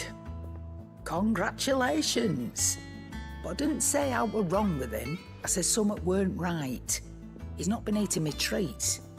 He used to love cracking the bones from Molly's boiled brown, but now he won't so much as look at him. Didn't like him. Which is why I'm of a mind that his mind's on something else. You've not been working him too hard, have you? No harder than usual. Is that it, boy? Do you need a rest? What was it you said he was? A frost wolf? That's what the lawsman seems to think. Then maybe this all has something to do with whatever it is that's woken inside him.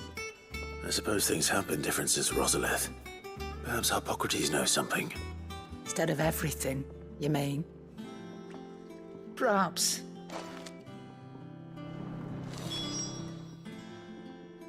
You're looking well, Karen. What do you want? Out with it. I want to know about the sword you showed Blackthorn. Single-edged and extremely sharp. Running around after him again, are you? I suppose I am, yes. But I need to help him find out how to work an edge like that. It's driving him to distraction. Little wonder, I suppose. There's not many like that make it as far as the twins, and those that do go straight into private collections. Which made it nice and easy finding a buyer. Can you tell me who bought it? Where is it now?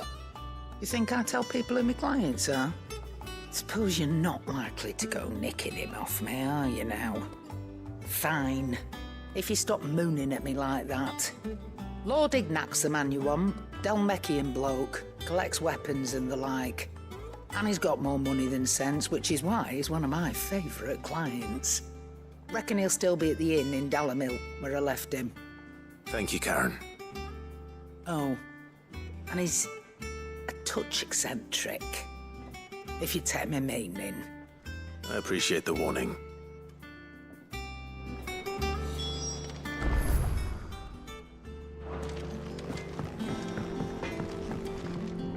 What do you need? So, what'd it be?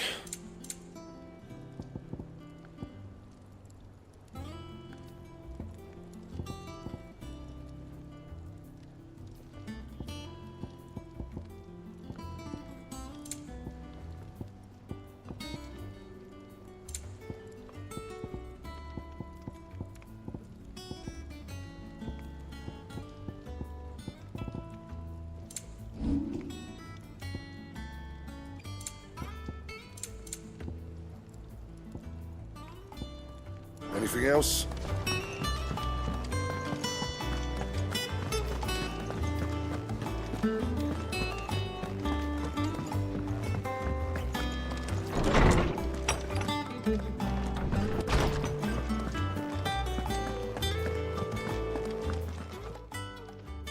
Oarsman, I need to ask you about Torgal. Something's not right with him. He isn't ill, is he? I don't think so. But according to Lady Karen, he seems to have lost his appetite, which is certainly a new development. She says he's hardly been touching his bones of late, and she believes it may have something to do with what happened at Rosalith Castle. I rather think she might be right, though not about his appetite. All canids are instinctively inclined to crack open bones for the rich marrow that resides within, and I see no reason why a frostwolf should be any different. Accordingly, I suspect it is not a lack of appetite that afflicts Torgal, but a surfeit of it. If we assume that his newfound magics require additional nourishment to sustain, it may well be that the bones Lady Karen is accustomed to providing are no longer sufficient. Frostwolves, after all, habitually prey upon far larger animals, whose bones may yield altogether different nutrients. As to where one might find a suitable substitute, some antelopes that graze the meadows of eastern Rosaria have been known to grow to a size more than double that of their lesser cousins. I don't recall ever seeing any that large. And little wonder. The oldest and largest such creatures rarely leave the safety of the highlands for fear of predators. The last elder antelope sighting I recall hearing about took place near Cressida, and that was long before the village was abandoned. Even so, it seems like a good place to start. Good hunting, Clive.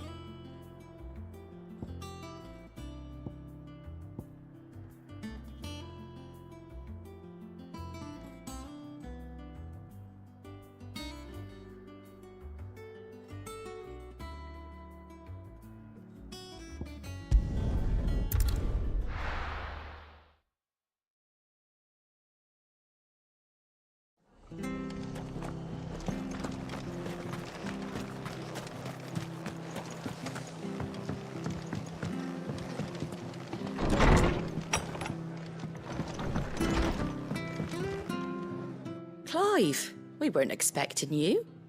I wasn't expecting to be here, but it seems we still owe you a considerable amount of coin for your help with our rebuilding efforts.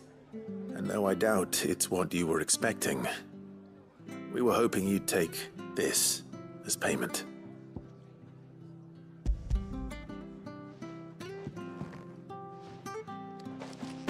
A star ruby? I can't accept this. It's worth at least twice what you owe me. More if you can find yourself the right buyer. Think of the difference as interest. Interest? If word got out I charged that much, no one would ever borrow from me again. Anyway, why are you the one here asking me about this? I'd have expected Otto. Bit much sending the Lord Marquis out to settle your debts, isn't it? The old goat working himself to death again. Something like that. Most days I think he's the only reason the hideaway's still standing. Same as always, eh? Back when the place was nothing but a twinkle in the eye of a recently retired Lord Commander, word is he was the first one Sid reached out to. Probably knew that without his strong arm and level head, the idea would never get off the ground. Sid may have been the face of the hideaway, but Otto's always been the backbone. And when Sid passed away, we were all worried that would be the end of it. That Otto would just give up. His death was hard on everyone. But it must have hit Otto hardest of all. But he didn't give up, did he? Quite the opposite, in fact. If I recall, he was the one who nominated you as Sid's replacement, and rallied the rest around you. I reckon what he saw in Sid, he saw in you too. And don't we all? Doesn't hurt that you're half as stubborn and twice as handsome, neither. That, and you keep good company. I suppose I do.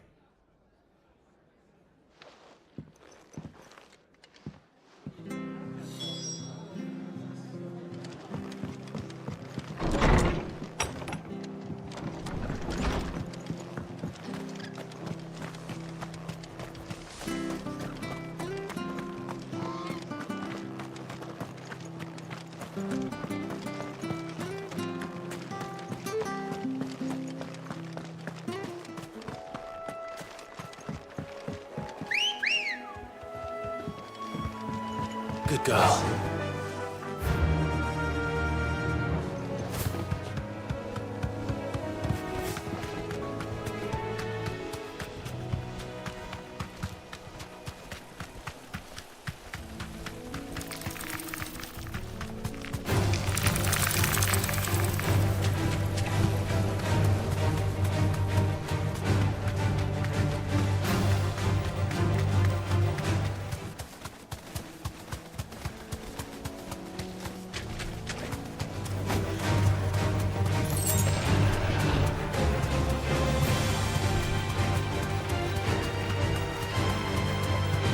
It's certainly quiet.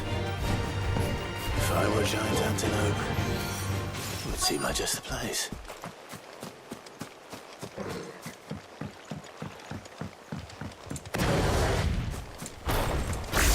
I doubt we'll find one bigger than that.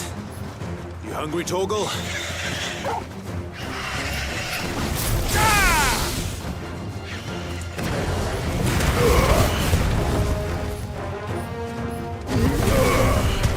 Finished.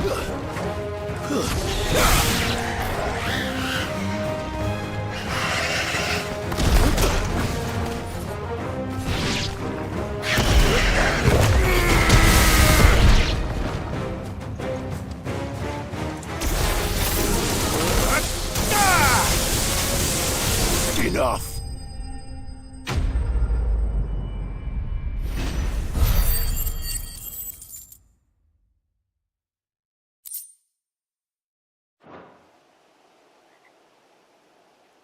Now,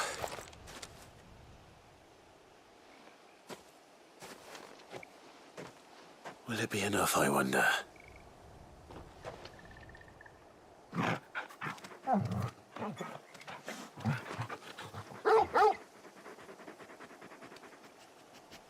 I say that answers my question, which means we owe the lawsman our thanks. You're just a big puppy, aren't you? A very big puppy.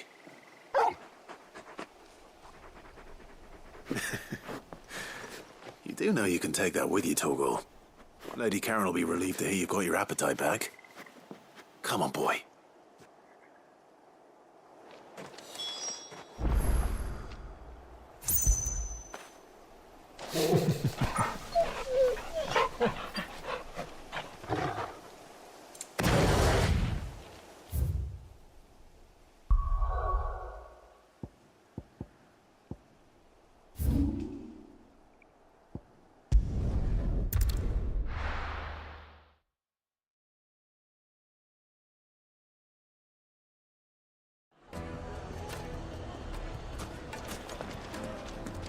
People take notice of wealthy men. Shouldn't be too hard to track down Karen's collector. The St. Drake's Fang is gone. The whole Mother Crystal gone.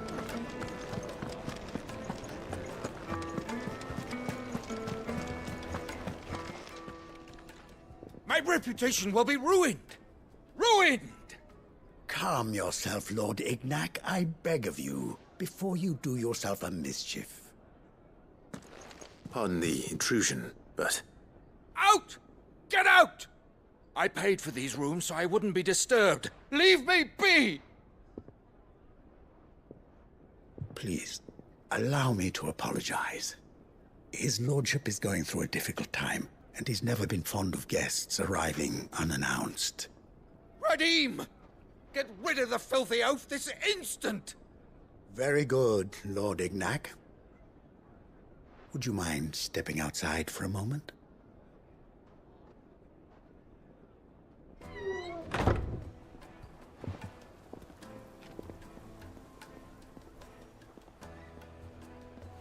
I'm sorry if I've caused you any trouble. That? Oh, no. That's just how his lordship is. Though the morning's events have left him somewhat fractious. He has been dispossessed of his luggage, you see. The thieves also made away with a considerable amount of coin. Coin the innkeeper will soon be keen to collect. I don't suppose a certain blade was among the stolen items.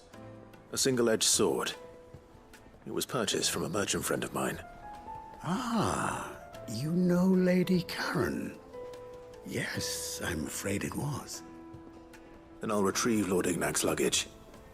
But I have one condition. You have but to state it. You are welcome to anything that is within my power to grant. I want an audience with Lord Ignac. A few minutes should be enough. Then I'll be on my way. A condition I would be a fool to refuse. Of course, you shall have your audience. I don't suppose you saw where the thieves went? I did not, no. Though some discreet inquiries made on his lordship's behalf mean that I know where you might find them. The bandit's bed. Every ill-gotten coin in Dalamel is said to pass through that disreputable corner of the Valcroy. And that's where I'm heading. I shall speak to Lord Ignac in your absence, and arrange for an audience upon your triumphant return. That will be very kind of you. Farewell, and best of luck.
We've got company! Come on, lads, let's tear the bastard's head off!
This must be Ignac's luggage. Nothing seems to be damaged. All right. Let's get it back to Delamil.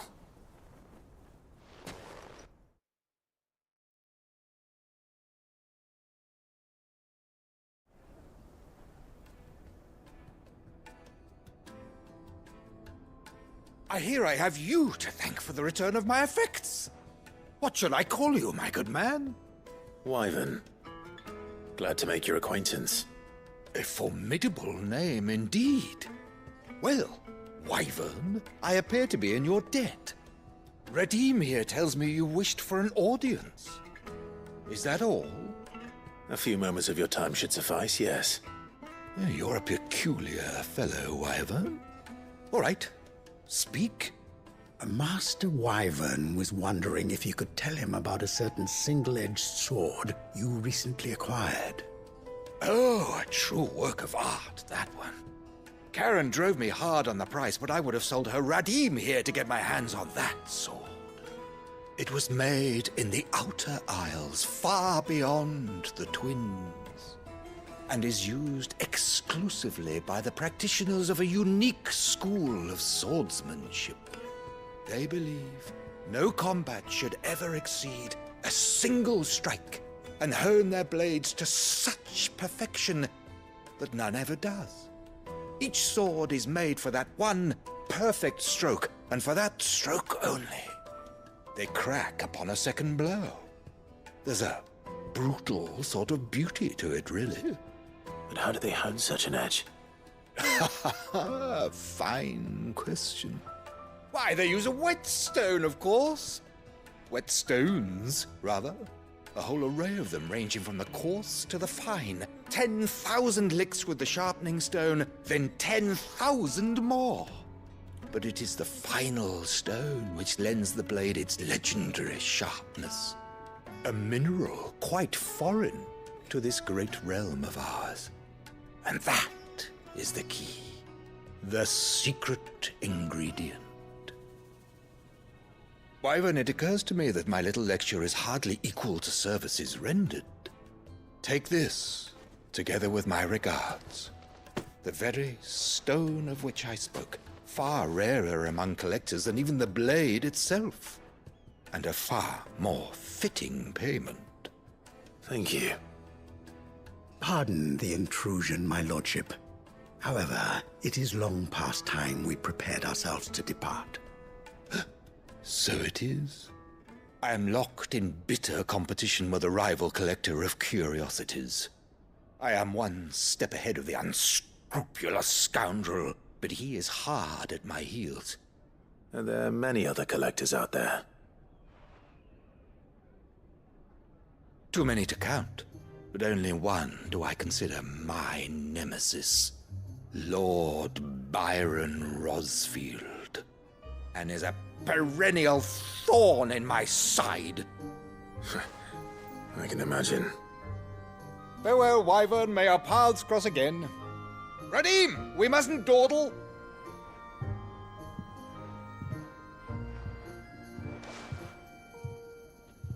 I think his lordship is rather taken with you, Master Wyvern. Thank you again for your assistance. Coming, my lordship. I'll be right there.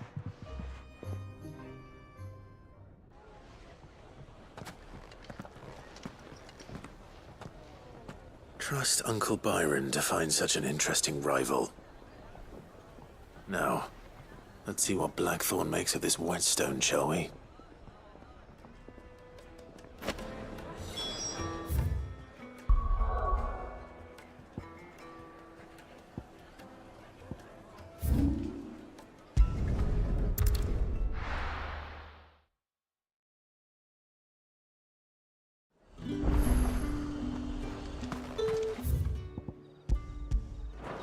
There's talk.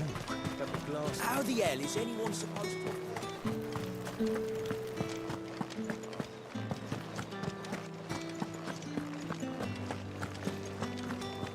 Did you hear? The gates to heaven. I want to see you What am I going to do without Sweetwater and Oiler Talc? Milady, I come bearing gifts. Gifts? Whatever is the occasion.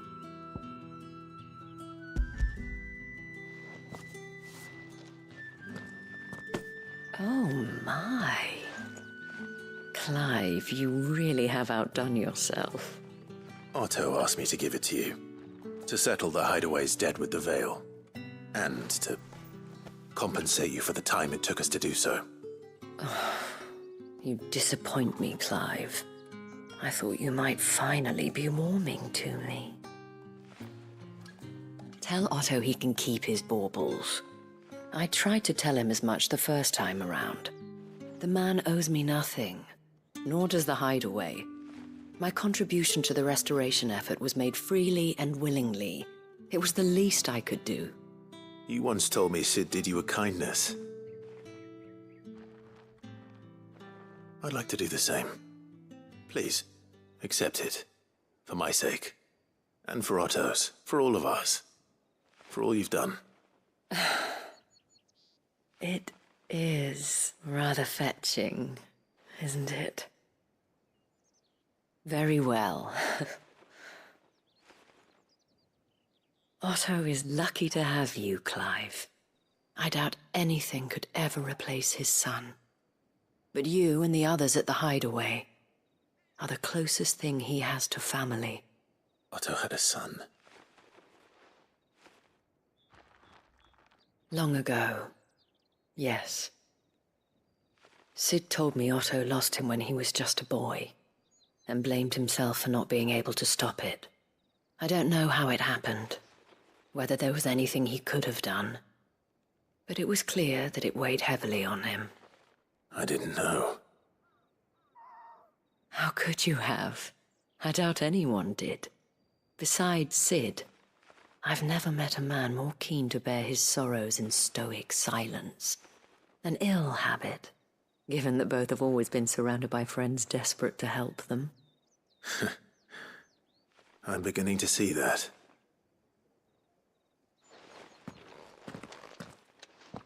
Gob will want to know the stones were delivered. If he's still with us.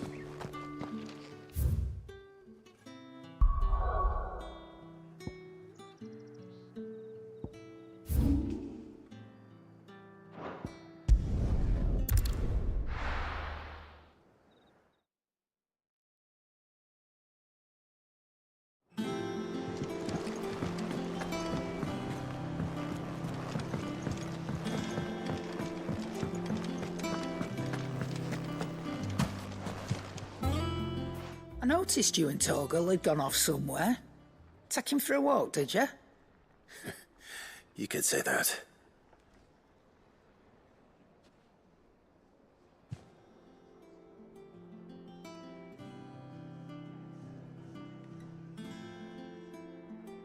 So, Molly's leftovers weren't good enough, eh? That'll teach me for treating you like you're still a pup. All right, no need to shout. Now we know what you're after, I can see about getting some in. Speaking of which, I brought one for later. Can I leave it with you?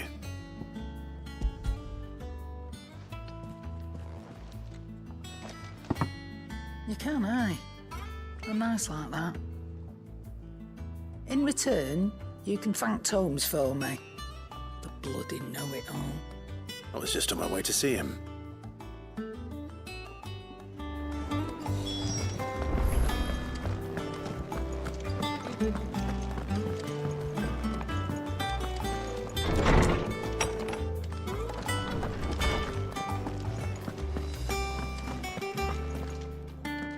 Ah, Clive. Were you able to locate your quarry? We were indeed, Lawsman. You pointed us in exactly the right direction. And Torgal's been a very happy hound ever since. Very good, very good. Lady Karen sends her thanks, by the way, for your part in solving the mystery. Ah. But that reminds me.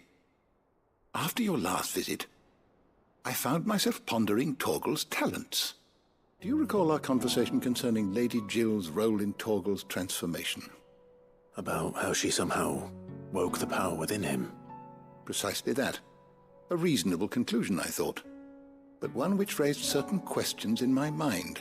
You see, the Fenrir of legend served Shiva and Shiva alone, and while the powers attributed to him are certainly impressive, the records imply they are somewhat different in nature to those you described Torgal as having used. What are you suggesting? That Torgal may be the beneficiary of more than one icon's power. Consider that in addition to Lady Jill, he has served as a loyal companion to you, your brother, and even the late Cid. In short, the icons hitherto near at hand, or should I say at paw, have been diverse and plenty, and that number has only grown as the realm's dominance have fallen to your sword.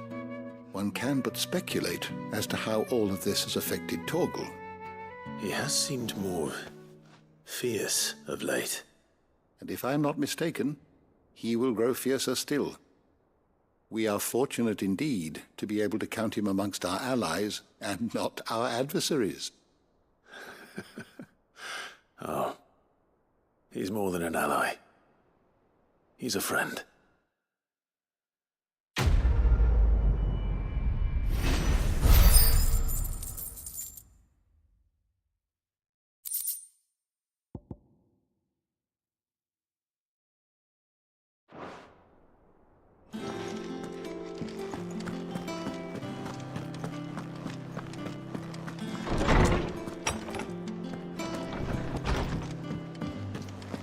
The noble who visited.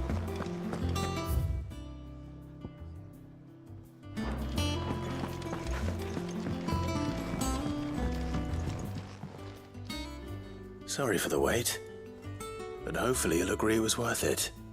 You learned something about that sword, then? I did better than that.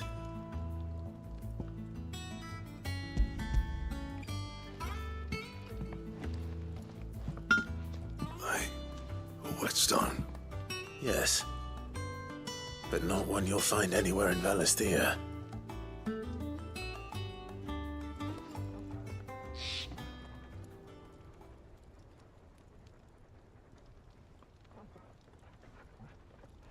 No wonder I couldn't get the same finish on the grinding wheel. One hit and all done, eh? Might not be so bad if all you ever fought were duels. But good luck on the battlefield. Your second opponent would be your last, no matter how good you were. Even so, is there some way it could be used to give the curse breakers an edge? I think so, yeah. With this whetstone and the right kind of steel, I could probably even make a twin of the blade to rattle me. But there'd be no replacing this little rock once I worn it down to a sliver. I reckon we get a dozen swords from it, if that. Swords that the curse breakers wouldn't know how to wield properly, and that would see them through a single fire piece. Nah, no point trying to copy that thing. Be about as much use as a wax anvil. But finishing our blades with a whetstone this fine, now that's something to consider. And what's finer than fallen masonry, eh? Or more hard-wearing, for that matter. Just imagine it. Good Valisthean steel with an edge as sharp as any found in the Outer Isles. I won't make a copy, nah. I'll make something much better. I'm sure the curse breakers will be delighted. Just don't push yourself too hard. Don't you worry about me, Sunshine. I've been working day and night since I was half your age, and I'll still be here when you're long gone. Hey, thanks, Clive. I mean it. I owe you one, August too. It's good to know someone's looking out for me. You'll be happy to hear you said that. And I'll see that my debt to you's paid. First new blade I make's got your name on it. You come and find me when you've got the materials. All right. I will.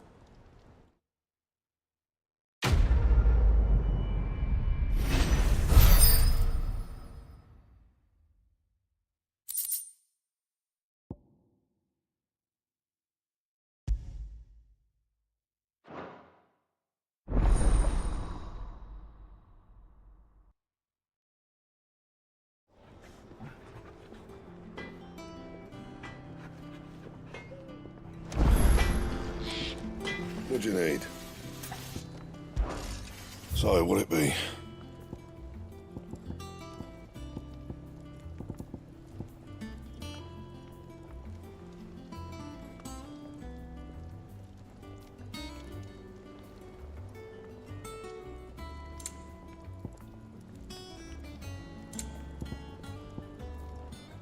That it?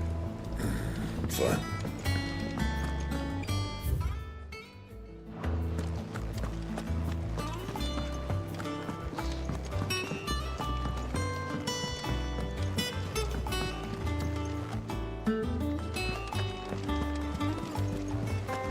Is that the thing Tomes helped with? Mid told me she was building a ship.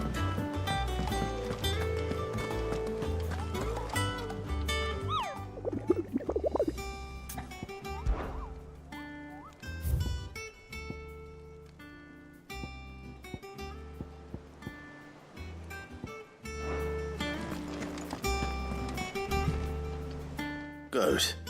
Still alive, I see. So Lady Karen accepted the ruby. Ah, about that. I tried my best, but she was just too stubborn to take it. She threw it right back in my face, in fact, and told me I could stick my stupid stone where the sun don't shine. Karen refused payment. I hope it wasn't something I said. I'm sure you were as tactful as ever. Let me see what I can do. Oh, wonderful. I hope you have better luck than I did.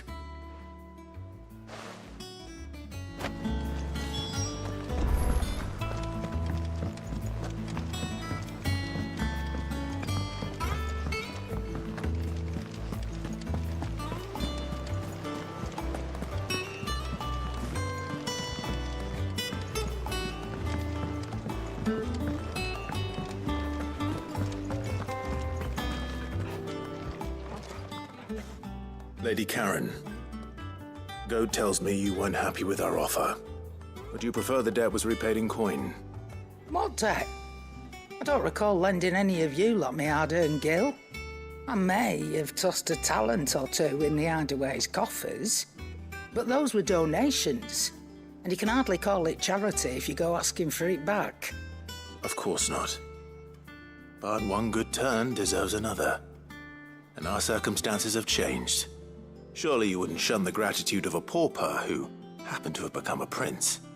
Oh, so you're a prince now, are you? Fine. But I'm selling it and taking what I'm owed, then you're getting the rest whether you like it or not.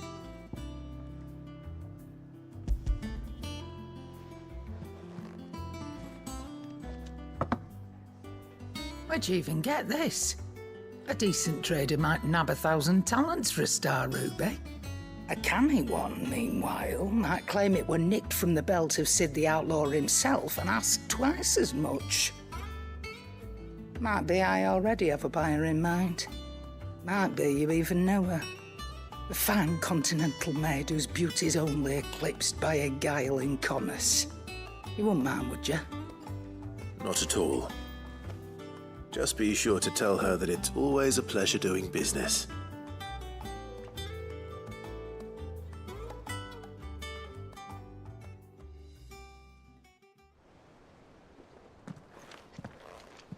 I hear you ended up delivering all 3 stones. Thanks to this lump. I sometimes wonder what I pay you for. Speaking of which, I still haven't been paid last month's wages. Oh, so you remember what's owed to you, then? Get your ass behind that disc of yours and don't get up before those ledgers are square. Right away.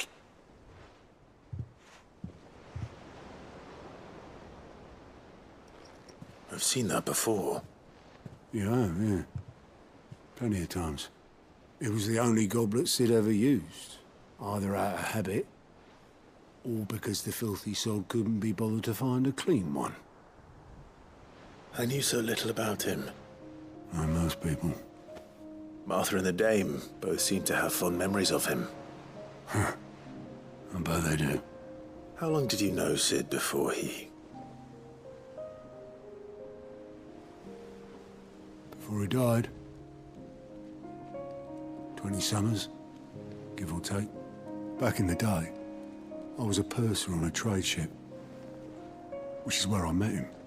He bought passage to... I forget where.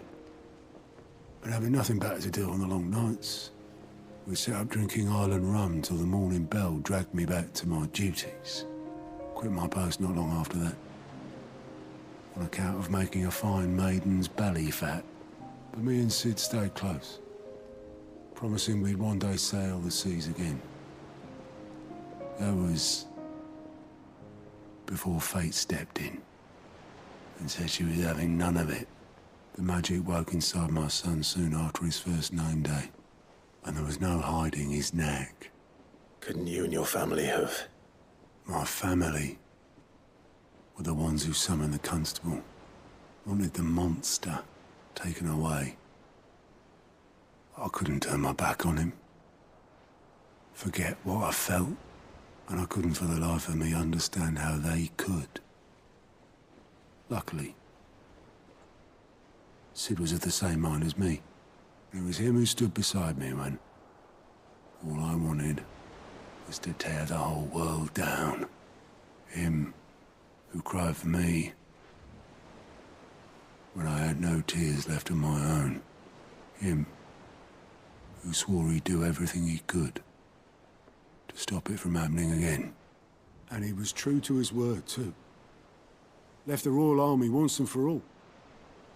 His ranks, his ribbons, gone. Just like that. Threw away everything he had. All to right a wrong that no one else had the courage to face. I knew then I'd follow that man to the ends of the earth.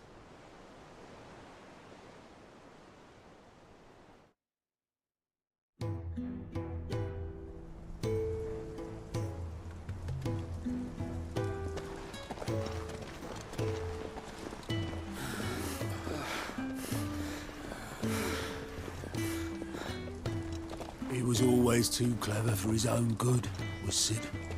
Saw the world for what it really was, while the rest of us were content to go along with the lie we were shown. And it can't have been easy, bearing that burden alone.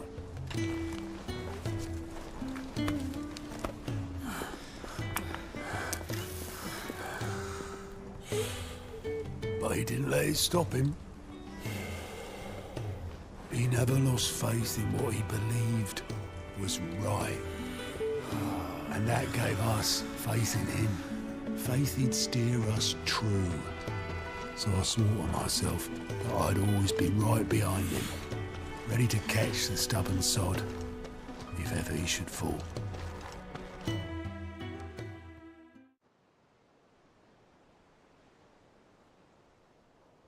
But I couldn't even do that.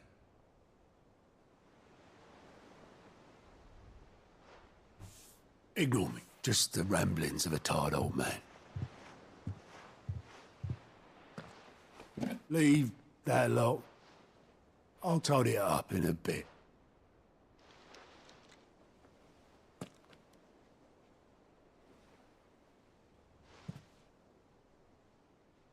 This is Sid's handwriting.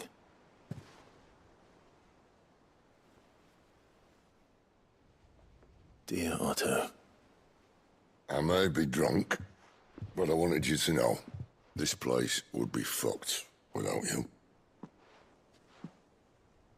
Love you, you grumpy old sod.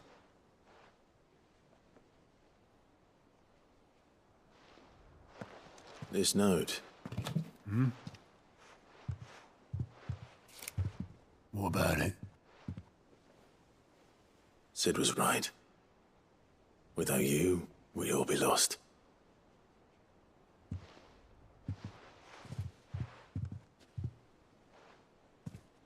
He should have bloody well said so then. Just once. Before he went. But then, why would he? Him, or anyone? I'd only have told him to piss off.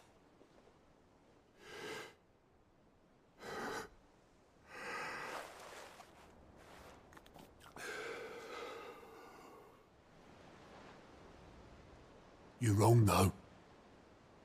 Both of you. It was never just me keeping the hideaway afloat. It was all of us.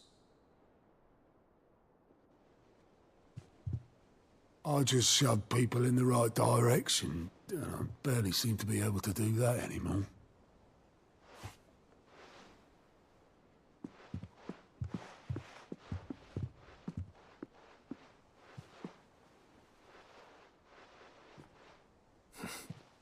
Would you rather goat were at the helm? Well, maybe I've got a few more years left in me. I'm going to hold you to that, Otto. Before you go, Sid would have wanted you to have this. But that's... This'll do me just fine.